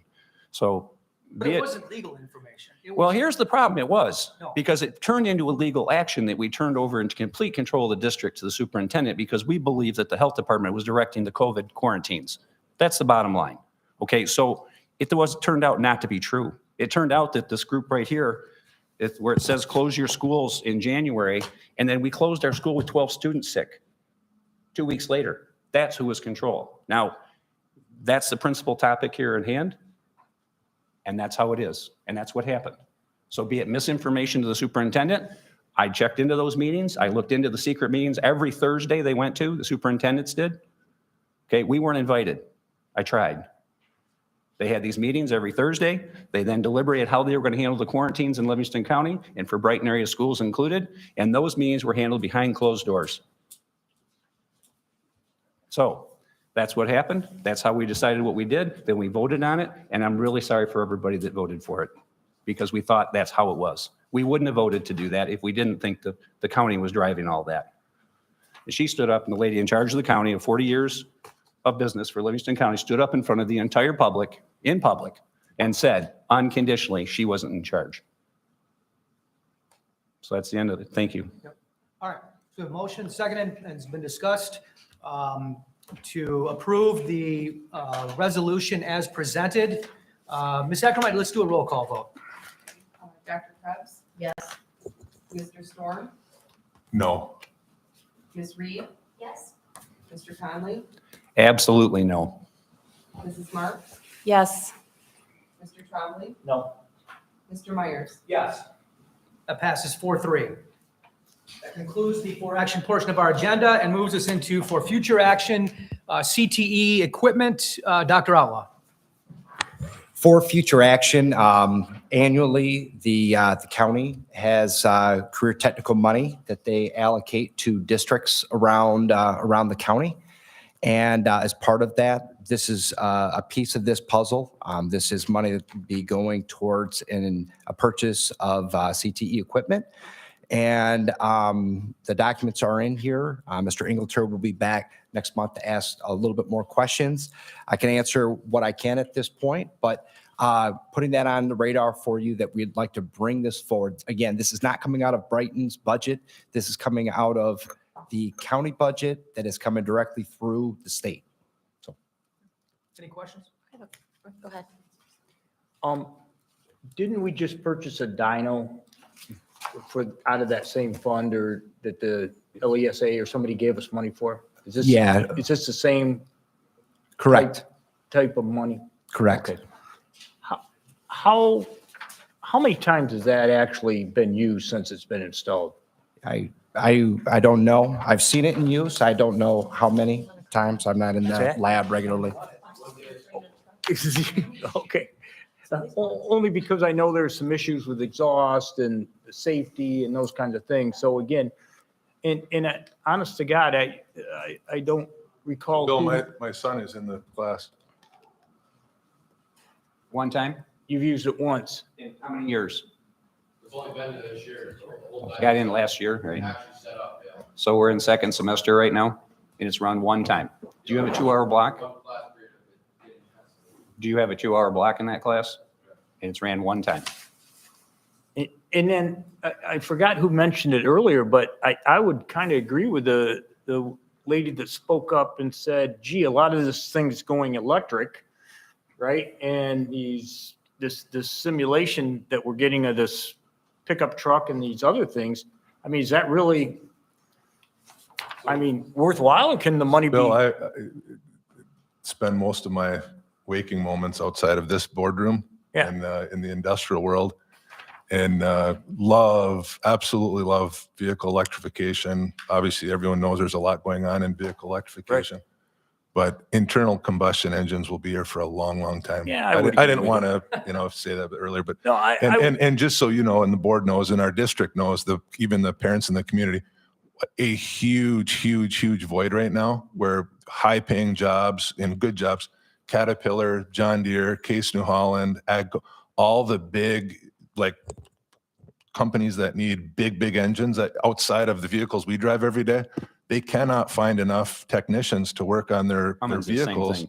And so there's huge opportunities for children in our district, students in our district, to learn how to work on those And engines. Andy, I'm not debating the fact about the engines and the electric. What I'm actually driving at here, and it takes me a little bit to get to the point, but do we actually have somebody capable of teaching this technology? Was my question. Yeah. That's a no. I'd like the instruction, do we have to invest in educating the instructors to run this equipment, or is it kind of plug in and it's got programs and?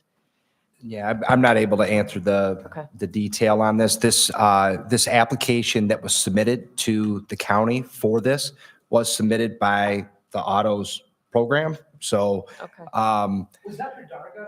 yeah, Dr. Darga was here earlier. involved in the? Yes. He was, I think he would be the one that would be best. Yeah. Okay. A quick question. Yeah. Could we use some of those funds to go out and try to find you can't? this. No. So this is a bid. If this is declined, the money goes to the next person that bid already. We can't modify what we Yeah. want to do. We have to take this or we lose the funds.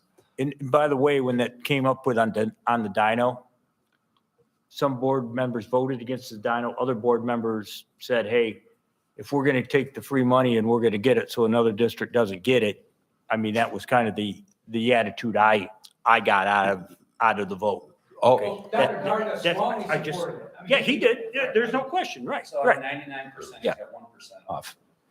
If I could Anyways. ask a question, so I understand that, the purpose of these funds has already been set, so we can't, shift the money to something else. But from a process standpoint, I know you said that it's our auto tech instructor that put in the bids. I would really like to know a little bit more about how we vetted what we ended up putting in. So those were the requests. Did we build out, what the education plan that was going to go with it to make sure that we get the most out of this? Roger. Sure. Let's.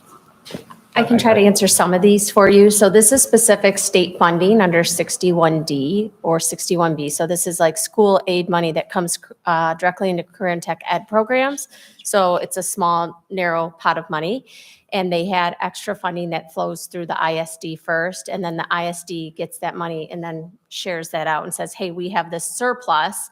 Are there programs throughout our county who are looking for items? It went through, I don't know how many people. It goes through, obviously, the county. Everybody who was looking for something, the teachers and whatnot, what they were looking for, went through this. The superintendent's got a list of it, is what I'm understood, and they went through and approved who wanted what. So it was really based on a kind of a little bit like you say, Bill, a little bit like, hey, if this money's here, are you looking for stuff take advantage of it or it's not going to be available. So I think Brighton got just about almost $200,000 worth of stuff throughout our career and tech ed programs, things from laptops and, Dell computers to things for the school store, printing, and then there's some larger items that had to go through the bidding process because they were beyond our threshold. So that's why the bidding process for these items are coming through, because it's beyond our threshold. I don't know if that helps. That's all. I can actually Listen, I know answer enough for to be dangerous, but not enough to give you all this stuff. But. Okay, so technology-wise, the auto teachers belong to a group, and it's a consortium of NATEF oversight people. So they met with about, I'm going to say 6 or 8 of the people that go and inspect other auto programs, as well as a group of citizens from the field that come in and help. So these things were talked about at a high level. And the issue about technology and growing forward and going forward or growing, technology is wasted pretty quickly in a lot of ways, but you don't have it, you have to teach it with it. And as it goes, you waste it off and go on to the next part of technology to continue that pattern of learning. Without it, you never have a starting point. And I can share with you, our students don't have a starting point in many areas. And I did share with you last year that I didn't support Dr. Darga's Dino idea, but it wasn't that I didn't support them putting money in the program, but nobody came to us or nobody came to anybody else outside of their own area. I said, we need a chassis dyno. Now I have a student here today that proved the point correct. They used it one time. There's no ventilation for the dyno. There's no that I know of. There's no carbon monoxide detectors within the classroom. There's none of this that's been taken care of because that money was going to go on top of the cost of the dyno. And I told everybody here, there's a whole process. And you guys just said, well, this is a great idea, but really, should we? I thank you. And I appreciate that. So the point, though, is that you had the expert sitting here. This is the whole, again, as a new member to the board and the process, this is where the process is just so broken. And I don't say that in a No, understand, way. Andy. It's like the process itself, here we are, we're voting on this. And it's like, if you don't vote on it, we lose it. You're not, just to clarify, you're not voting on anything here. This It's is just, my language. It's in our packet to review and discuss.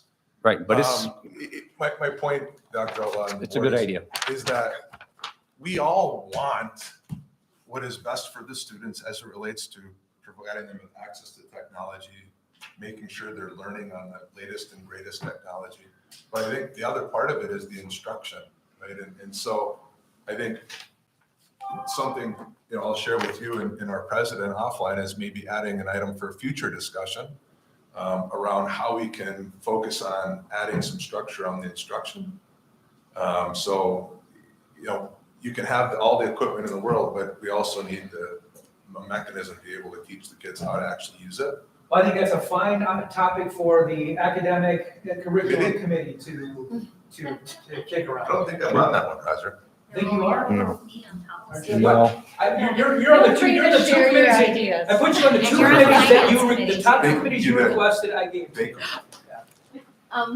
So for follow-up at the next meeting, I think to build off what Mr. Storm and Mr. Conley said, I would definitely love to know what the plan is for how we use this and whether there are any additional expenses that we need to incur to ensure the safe use of the equipment, or any What he has here, ancillary objects that need to come along with this to make it work as well as it needs to. here looks really good, just so you know, way better than the chassis dyno. Yeah, And, because that sounded and dangerous but to me. it was, but I think Mr. Delaney, if he could come in, this kind of equipment, this is awesome. But maybe Mr. Delaney could come in, because when we accept that money, right, we're saying we're accepting that money and going to put it to good use, not say, take it away from other districts so they don't put it to good use. That's my problem with the dyno, was that if they put that money to good use somewhere where the students got a benefit and used it more than one time in a semester, I would feel much better. But I told everybody here that was what's going to happen. Did I say that? Thank you. Back to process though, John, like process and policy, we're considering for future action. Well, but it's money for the This state. investment. So key questions for us to ask of ourselves is, how are we going to use it? What is 100%. the actual documented plan that lays out how someone will teach students how to use it? Does that even exist? And for maybe next year, as we're preparing these bids, perhaps that plan could be shared with the board before we put in our bid, so that we know what it is we're asking for in case we get it. And they have the skill Because at set this to run point, it. we can't change our mind, right? No, If but we they have were the skill looking set at to a run list it. Of 20 things that our staff had you come don't up have it. with a year ago, I mean, he needs help. Could There's a lot of have kids. said 150 these students. things look like higher priorities for our district. All right, any further discussion on this topic? Okay, that moves us to the next item, food service. Dr. Outlaw? Sure. Just on this, first question is going to be, do we have fund balance in our, in our food service department? And we do. $1 million. Yeah, coming out of the pandemic, we have about $1 million in food service, and they are looking at reinvesting some of those dollars into equipment. Why do we have $1 million? Dishwasher. Why do we have $1 million? Why do we have so much money? Well, during the pandemic, as we know, we had quite a bit of infusion of dollars, which led to some large fund balance increases. Just what's that? Yeah, free lunches, and it built the fund balance up pretty significantly during that time. Yes, It's not just because my kids bought a lot of cookies. Pizza. maybe. Do we have the ability as a board to use those funds other than for food service? So no, it has to be something within the scope. And one of the areas that Vape detectors. we spent a lot of time on was seeing if we could pass the savings back on to the students and families. We really felt like that would have been a great place for us. And I know I shared some information with the board that the federal government has some pretty tight regulations on what you will charge for things that are in cafeterias. And so that we weren't able to do that. So the next best thing we can do is to invest back into our cafeteria. And these are some of the things here tonight. Did I answer your question before I move on? Yeah, I guess, Okay. was that vetted by our legal counsel? Like where they said you do not have the ability to use it for something else? I did not run this through legal I'm counsel. just, Yeah, so when I met with our team, there is our food service team, there are pretty strict guidelines, and they showed me all of the documentation that comes directly from the federal government on what that you have to pay. So, that's stuff that we did vet. The equipment yeah, here. but Dr. Outlaw, just real quick, you said what you have to pay. So that was, I believe, in the context of what you just said, speaking specifically to providing the credits back to the student body, the students. Correct. So That's why I I was guess saying that my that question, to wasn't be an more option. specific about what my question was pertaining to, do we have any leeway at all, being that we're a public institution and those are federal dollars that come into the district, do we have any leeway at all to use that $1 million surplus for the benefit of students in our district, but within this body as a board, we could make a determination as a board how we would ultimately want to use that surplus? That was my question. Yes, as long as it connects back to food service. So for example, let's say the flooring in the high school cafeteria. I know this is Mr. Trombley's got this idea and it does need to be worked. That might be a fantastic spot for this fund balance to be used, for example. So at Horning, I went through Horning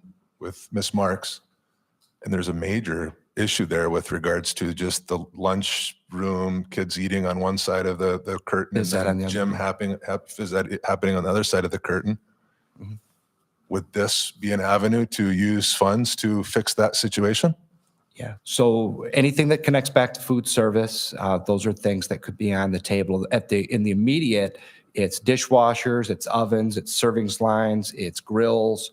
This is all equipment that's touching Scranton Maltby, the high school. Those are the primary purchases that are on here right now. I think these are all things that are needed, but there's going to be more. And I think that might be a good conversation to have perhaps on the bond committee. Maybe talk about some of So those I'd like to things. make a formal request of the administration, if you could please evaluate if the $1 million that we're discussing, whatever the exact dollar amount is, I'll leave that up to you. Evaluate if those funds could be used to improve the lunch cafeteria situation at Horning Elementary School. So it's the identical with Spencer. So anytime you talk Horning, you always should just say Horning, Spencer, high school. I think looking at all of our cafeterias, I think is a good idea to see what needs are I there. would much rather, speaking just for myself, focus on that than buying a new mixer and a new dishwasher. So I know we'll discuss this at a future meeting, but Well, and let me say something, Andy, and I'm not entirely this is only my opinion when it comes to things like this, right? And we have a surplus in food service. So we go to the food director and we say, what do you need? Well, you're right. Maybe we don't need a new mixer because the other mixer is working okay, but gee, it's old and we have this money to spend, so let's buy a new mixer, right?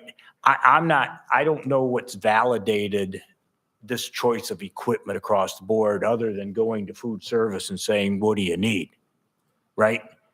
And so maybe we don't need 3 new pizza ovens. Maybe we could buy with 1 new. I don't know because I'm not a chef. But my point being is I think there are other areas in the food service that need money compared to maybe buying this equipment. And I could be totally off base too with this. I don't know. That's only my opinion. But again, I think when there's an opportunity to spend money, you're going to spend it instead of looking in other, like the flooring and like the situation at Horning and those types of things. I'm not so sure. I would be surprised if we're allowed to spend food service dollars on floors. In the cafeteria? In the kitchen? In the cafeteria, I bet you would be able to. Yes, I would believe. Yeah. Yes. It's not going to build us a gym, though. We could No, put that's a, pretty- put a pretty nice addition on both Spencer and Horning for $1 million, 500,000. I mean, it's concrete block and some. Just to let you know, Andy, we spent $500,000 on a concession stand. So compare that to an area for the kids to eat. So you want to double that, we'll probably get 30 kids in it at the best. Hey, baby steps, Bill. Any further? All right.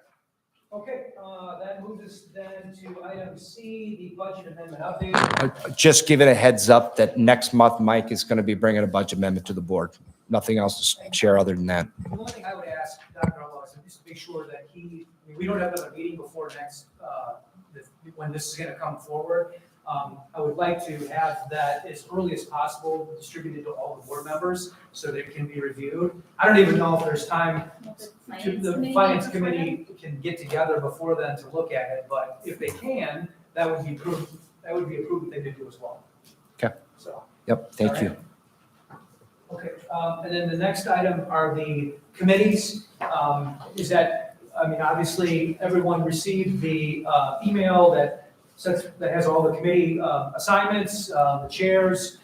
What I suggest is that whoever is the chair, that coordinate with Dr. Outlaw to set a schedule for, timing with the scheduling meetings, and then let the other committee members know when, we can have meetings going forward. So, all right. And then that ends for future action, takes us to item 9, board reports. Are there any board reports? A couple weeks ago, I was at the robotics Saturday, and Jim Alexander was celebrating his 80th birthday party. And Dr. Outlaw made time and was able to come and celebrate with us. And Mr. Storm came, and it was a nice deal because Jim has helped us now for 8 years. Jim and I have been friends for 52 years this year. And I drafted him in. I told him how wonderful it'd be here at Brighton for him and how he could do a great job with these kids. And he's an electrical engineer by trade, and he's a brilliant man. He's had many successful businesses. So what I'd like to do, if the board would be willing to do this, is we look at those coaches who he volunteers. He never gets paid anything. He supports the kids. He tows the trailer. He has a brand new Yukon that he tows the trailer with, that he pays for, and all these different things that these supporters do. And I think throughout our district, it's everywhere. Parents are doing this to support our kids. And in promotion of that, I'd like to recognize Jim for his 8 years of dedicated service without any pay, but also bring just the coaches for now for the robotics team and find out where they come from and what they've done. The lead coach, Nick Sigma, is a GM engineer for General Motors. We met him maybe 10 years ago, and his child's in Heartland schools. Originally, he was a volunteer also. And he came to our school with a guy by the name of Dan Delisle, which we all met here in the boardroom, and just phenomenal things happened with this group. Mr. Stahl was. And Ken Stahl introduced us to Mr. Delisle. So we just think about what these mentors have done. And I've always recognized Ken on that. I know you have. I haven't forgotten him because he said, you need to talk to him. Sit down right here and talk to this man. I remember it. So, and it was the best advice we probably had for one program. just take a minute to talk. So then the kids wind up at GM Proving Grounds for 4 years. They build classrooms for our students at the grounds. They badge them in at 15 years old, 16, 17, and they swipe their card, full access to the Proving Grounds, the largest proving grounds in the world. So because of all these people, Nick Sigmas, the Dan DeLisles, which we celebrated Dan when he was here and retired, and we did some nice stuff for him, but I believe it should be in all areas. We just need to notice them. And I don't know how yet, what would be a reasonable thing to do, but I'd like the board to kind of think about that. And I can tell you when I walk in the classroom and Jim's there working with students, we had some of our veterans come back that are already out through college and they came back and visited just a little bit. Some of the students weren't sure where they were going until they met Jim. And they had direction. They realized that, geez, I'm pretty good at this. And next thing you know, they're in engineering or they're working on machines somewhere, doing whatever. And Jim teaches them how to run a lathe, but he can also do high-level programming. So he has a real diverse skill set. And we need to encourage that. So I'll just share with you that I'd like to recognize Jim Alexander and the coaching staff for the robotics team in some method ahead of the competitions, which start in weeks. And then when they come back with the team, that's different. Hopefully they're going to go out and just really kick some butt this year again. And but like I said, I look at Jim, I thought about the party and the kids were there and they had the 80th birthday cake and Jim just had a big smile that we were celebrating that. And like I said, Dr. Outlaw was able to make a stop by and encourage the team and the coaches. And I think that was a lot of his day because it was a family day for him, but he still made the time and that means a lot to all of us. So whatever we can do. Oh, I'm sure for that. But the idea is just bring them in without all the kids maybe initially and that we notice them. And it can be any group. That can be for our Science Olympiad coaches. That can be for our robotics. It can be for our Quiz Bowl. I don't think we have it anymore, but we need to. I love Quiz Bowl. And I could never coach it. Yes, my wife, she could do all that stuff. So, but the idea was that those groups of people, as the parents move on and the generations change, have that in fixed position. So they restart for the next group of kids. So they get the benefit from all that. So that's the dream sheet. So however can cement that, I think we need to do it. And show that the board is noticing those volunteers, because if you had to pay for all of them, it's not possible. His wages would be impossible to pay. And you know what? One good one too. I'm over at the GM Proving Grounds one day, and you guys are familiar with Williams Research maybe, but both the Williams brothers were there. I never seen anything like it. They were there coaching your kids from Brighton High School. Williams Research is the cruise missile company. It's an amazing story. So that's what the kids get exposed to through these kind of programs. And we need to, like I said, if we can recognize it, Shining Star Plus, whatever that would be, just that we start a rotation though and bringing everybody in to see that. And I think that's what we really should be doing as a board too, and fostering those positive things. All right? Thank you. I have something quick. I just wanted to recognize Unified Sports, especially as we're entering near to Kindness Week. I know the high school's done a really great job with this, and Scranton has a unified basketball team. I had the fun of attending a game last week, and the exuberance and sense of community in that gym is just overwhelming. It's wonderful. I'd highly recommend it. They're super fun. And brand new at Scranton? I think so. I don't know. Did they do it? I wasn't aware of it I think happening it's last great. year, but It's a great step. It's fantastic. And so just bravo to the district, the student participants, the staff, and the administration for supporting it. I think it highlights the best of Brighton area schools. And I'd like to maybe have Dr. Outlaw expand further on this, but I think it was last week or the week before, Rob Casselou from Trinity Health and Carla were here. I forgot Carla's last name. Toward the Trinity. It's toward the wing. And if you want to take it a little farther, and so this all came about after the kids donated the check to Trinity Health. And Rob Casselou is the president of Livingston County and the clinics and the hospitals here. They came, we sat down, we talked about things going on. We took them down and when they toured the Health Ox Lab, and there's some conversation, again, correct me if I'm wrong, but they were originally going to build a simulation lab in the new hospital that's going over at Woodland. And now they're talking about possibly utilizing our lab because of how state of the art it really is to actually bring the doctors in to the schools that could also teach the kids while the doctors are there teaching the other doctors. And this is kind of how this thing is starting to build. And they were so impressed with this lab that this was their idea. I mean, again, we're just showing them what we have here. And I think they were very impressed, if I'm not mistaken, wouldn't you agree? That they were excited to see what we were doing here. And I think it's going to open up more doors for our kids down the road with Trinity Health. So. Did we have that table there yet? Yeah. Oh, Is that what they were saying? They ran it. Yeah, it's a cadaver with no smell, right? Yeah, they ran it and then they checked out the engineering lab upstairs. They stayed for quite a while. Yeah, Couple they were here hours. for at least 2 hours. They were there for I was amazed. I couldn't, it was a great visit. I will confess that I was highly skeptical that we could pull this off for Health Docs and it would be worth all of the trouble. So it's glad to hear that it is working. Well, and our teacher, she's got some of our students that have performed in some competitions that are at state level winning type competitions. So they're already off to a start that's the first time they've ever done that. That's great. Yep. They're- Board meeting, my daughter's in the program and is going through her clinicals right now. Loves it. Has nothing but great. things to 22 say. kids in the clinics around the Brighton area. Teacher's No, fantastic. 80 doing a super still. job. What, wasn't it 80? In 22 clinics around. Yeah, we had 80 students. Yeah, we had 80 22 students around the out Brighton area. and 22. Or in the It offices. just was wonderful. And one year my mom was in one of those clinics. She said the kids from Brighton were awesome. So great work over there. So. All right. Anything further? All right, that closes the board reports portion of our agenda. And I make a motion that we go into closed session pursuant to section 8H of the Open Meetings Act to review confidential written attorney-client communication. There's a motion by Ms. Reed. You need to support. Supported by Dr. Krebs. Any discussion? All right, we need a roll call vote. Ms. Applewhite. Mr. Storm? I support. Ms. Reed? Yes? Dr. Krebs? Yes. Mr. Conley? Yes. Mrs. Marks? Yes. Mr. Trombley? Yep. Mr. Myers? Yes, that passes 7-0. All right, that moves us into a closed session. Are we staying here? We have nothing further on the agenda this evening, so after we come out of closed session, we will adjourn for the evening. Thank you for being here. We are adjourned in the closed session. So. Hey, Ken.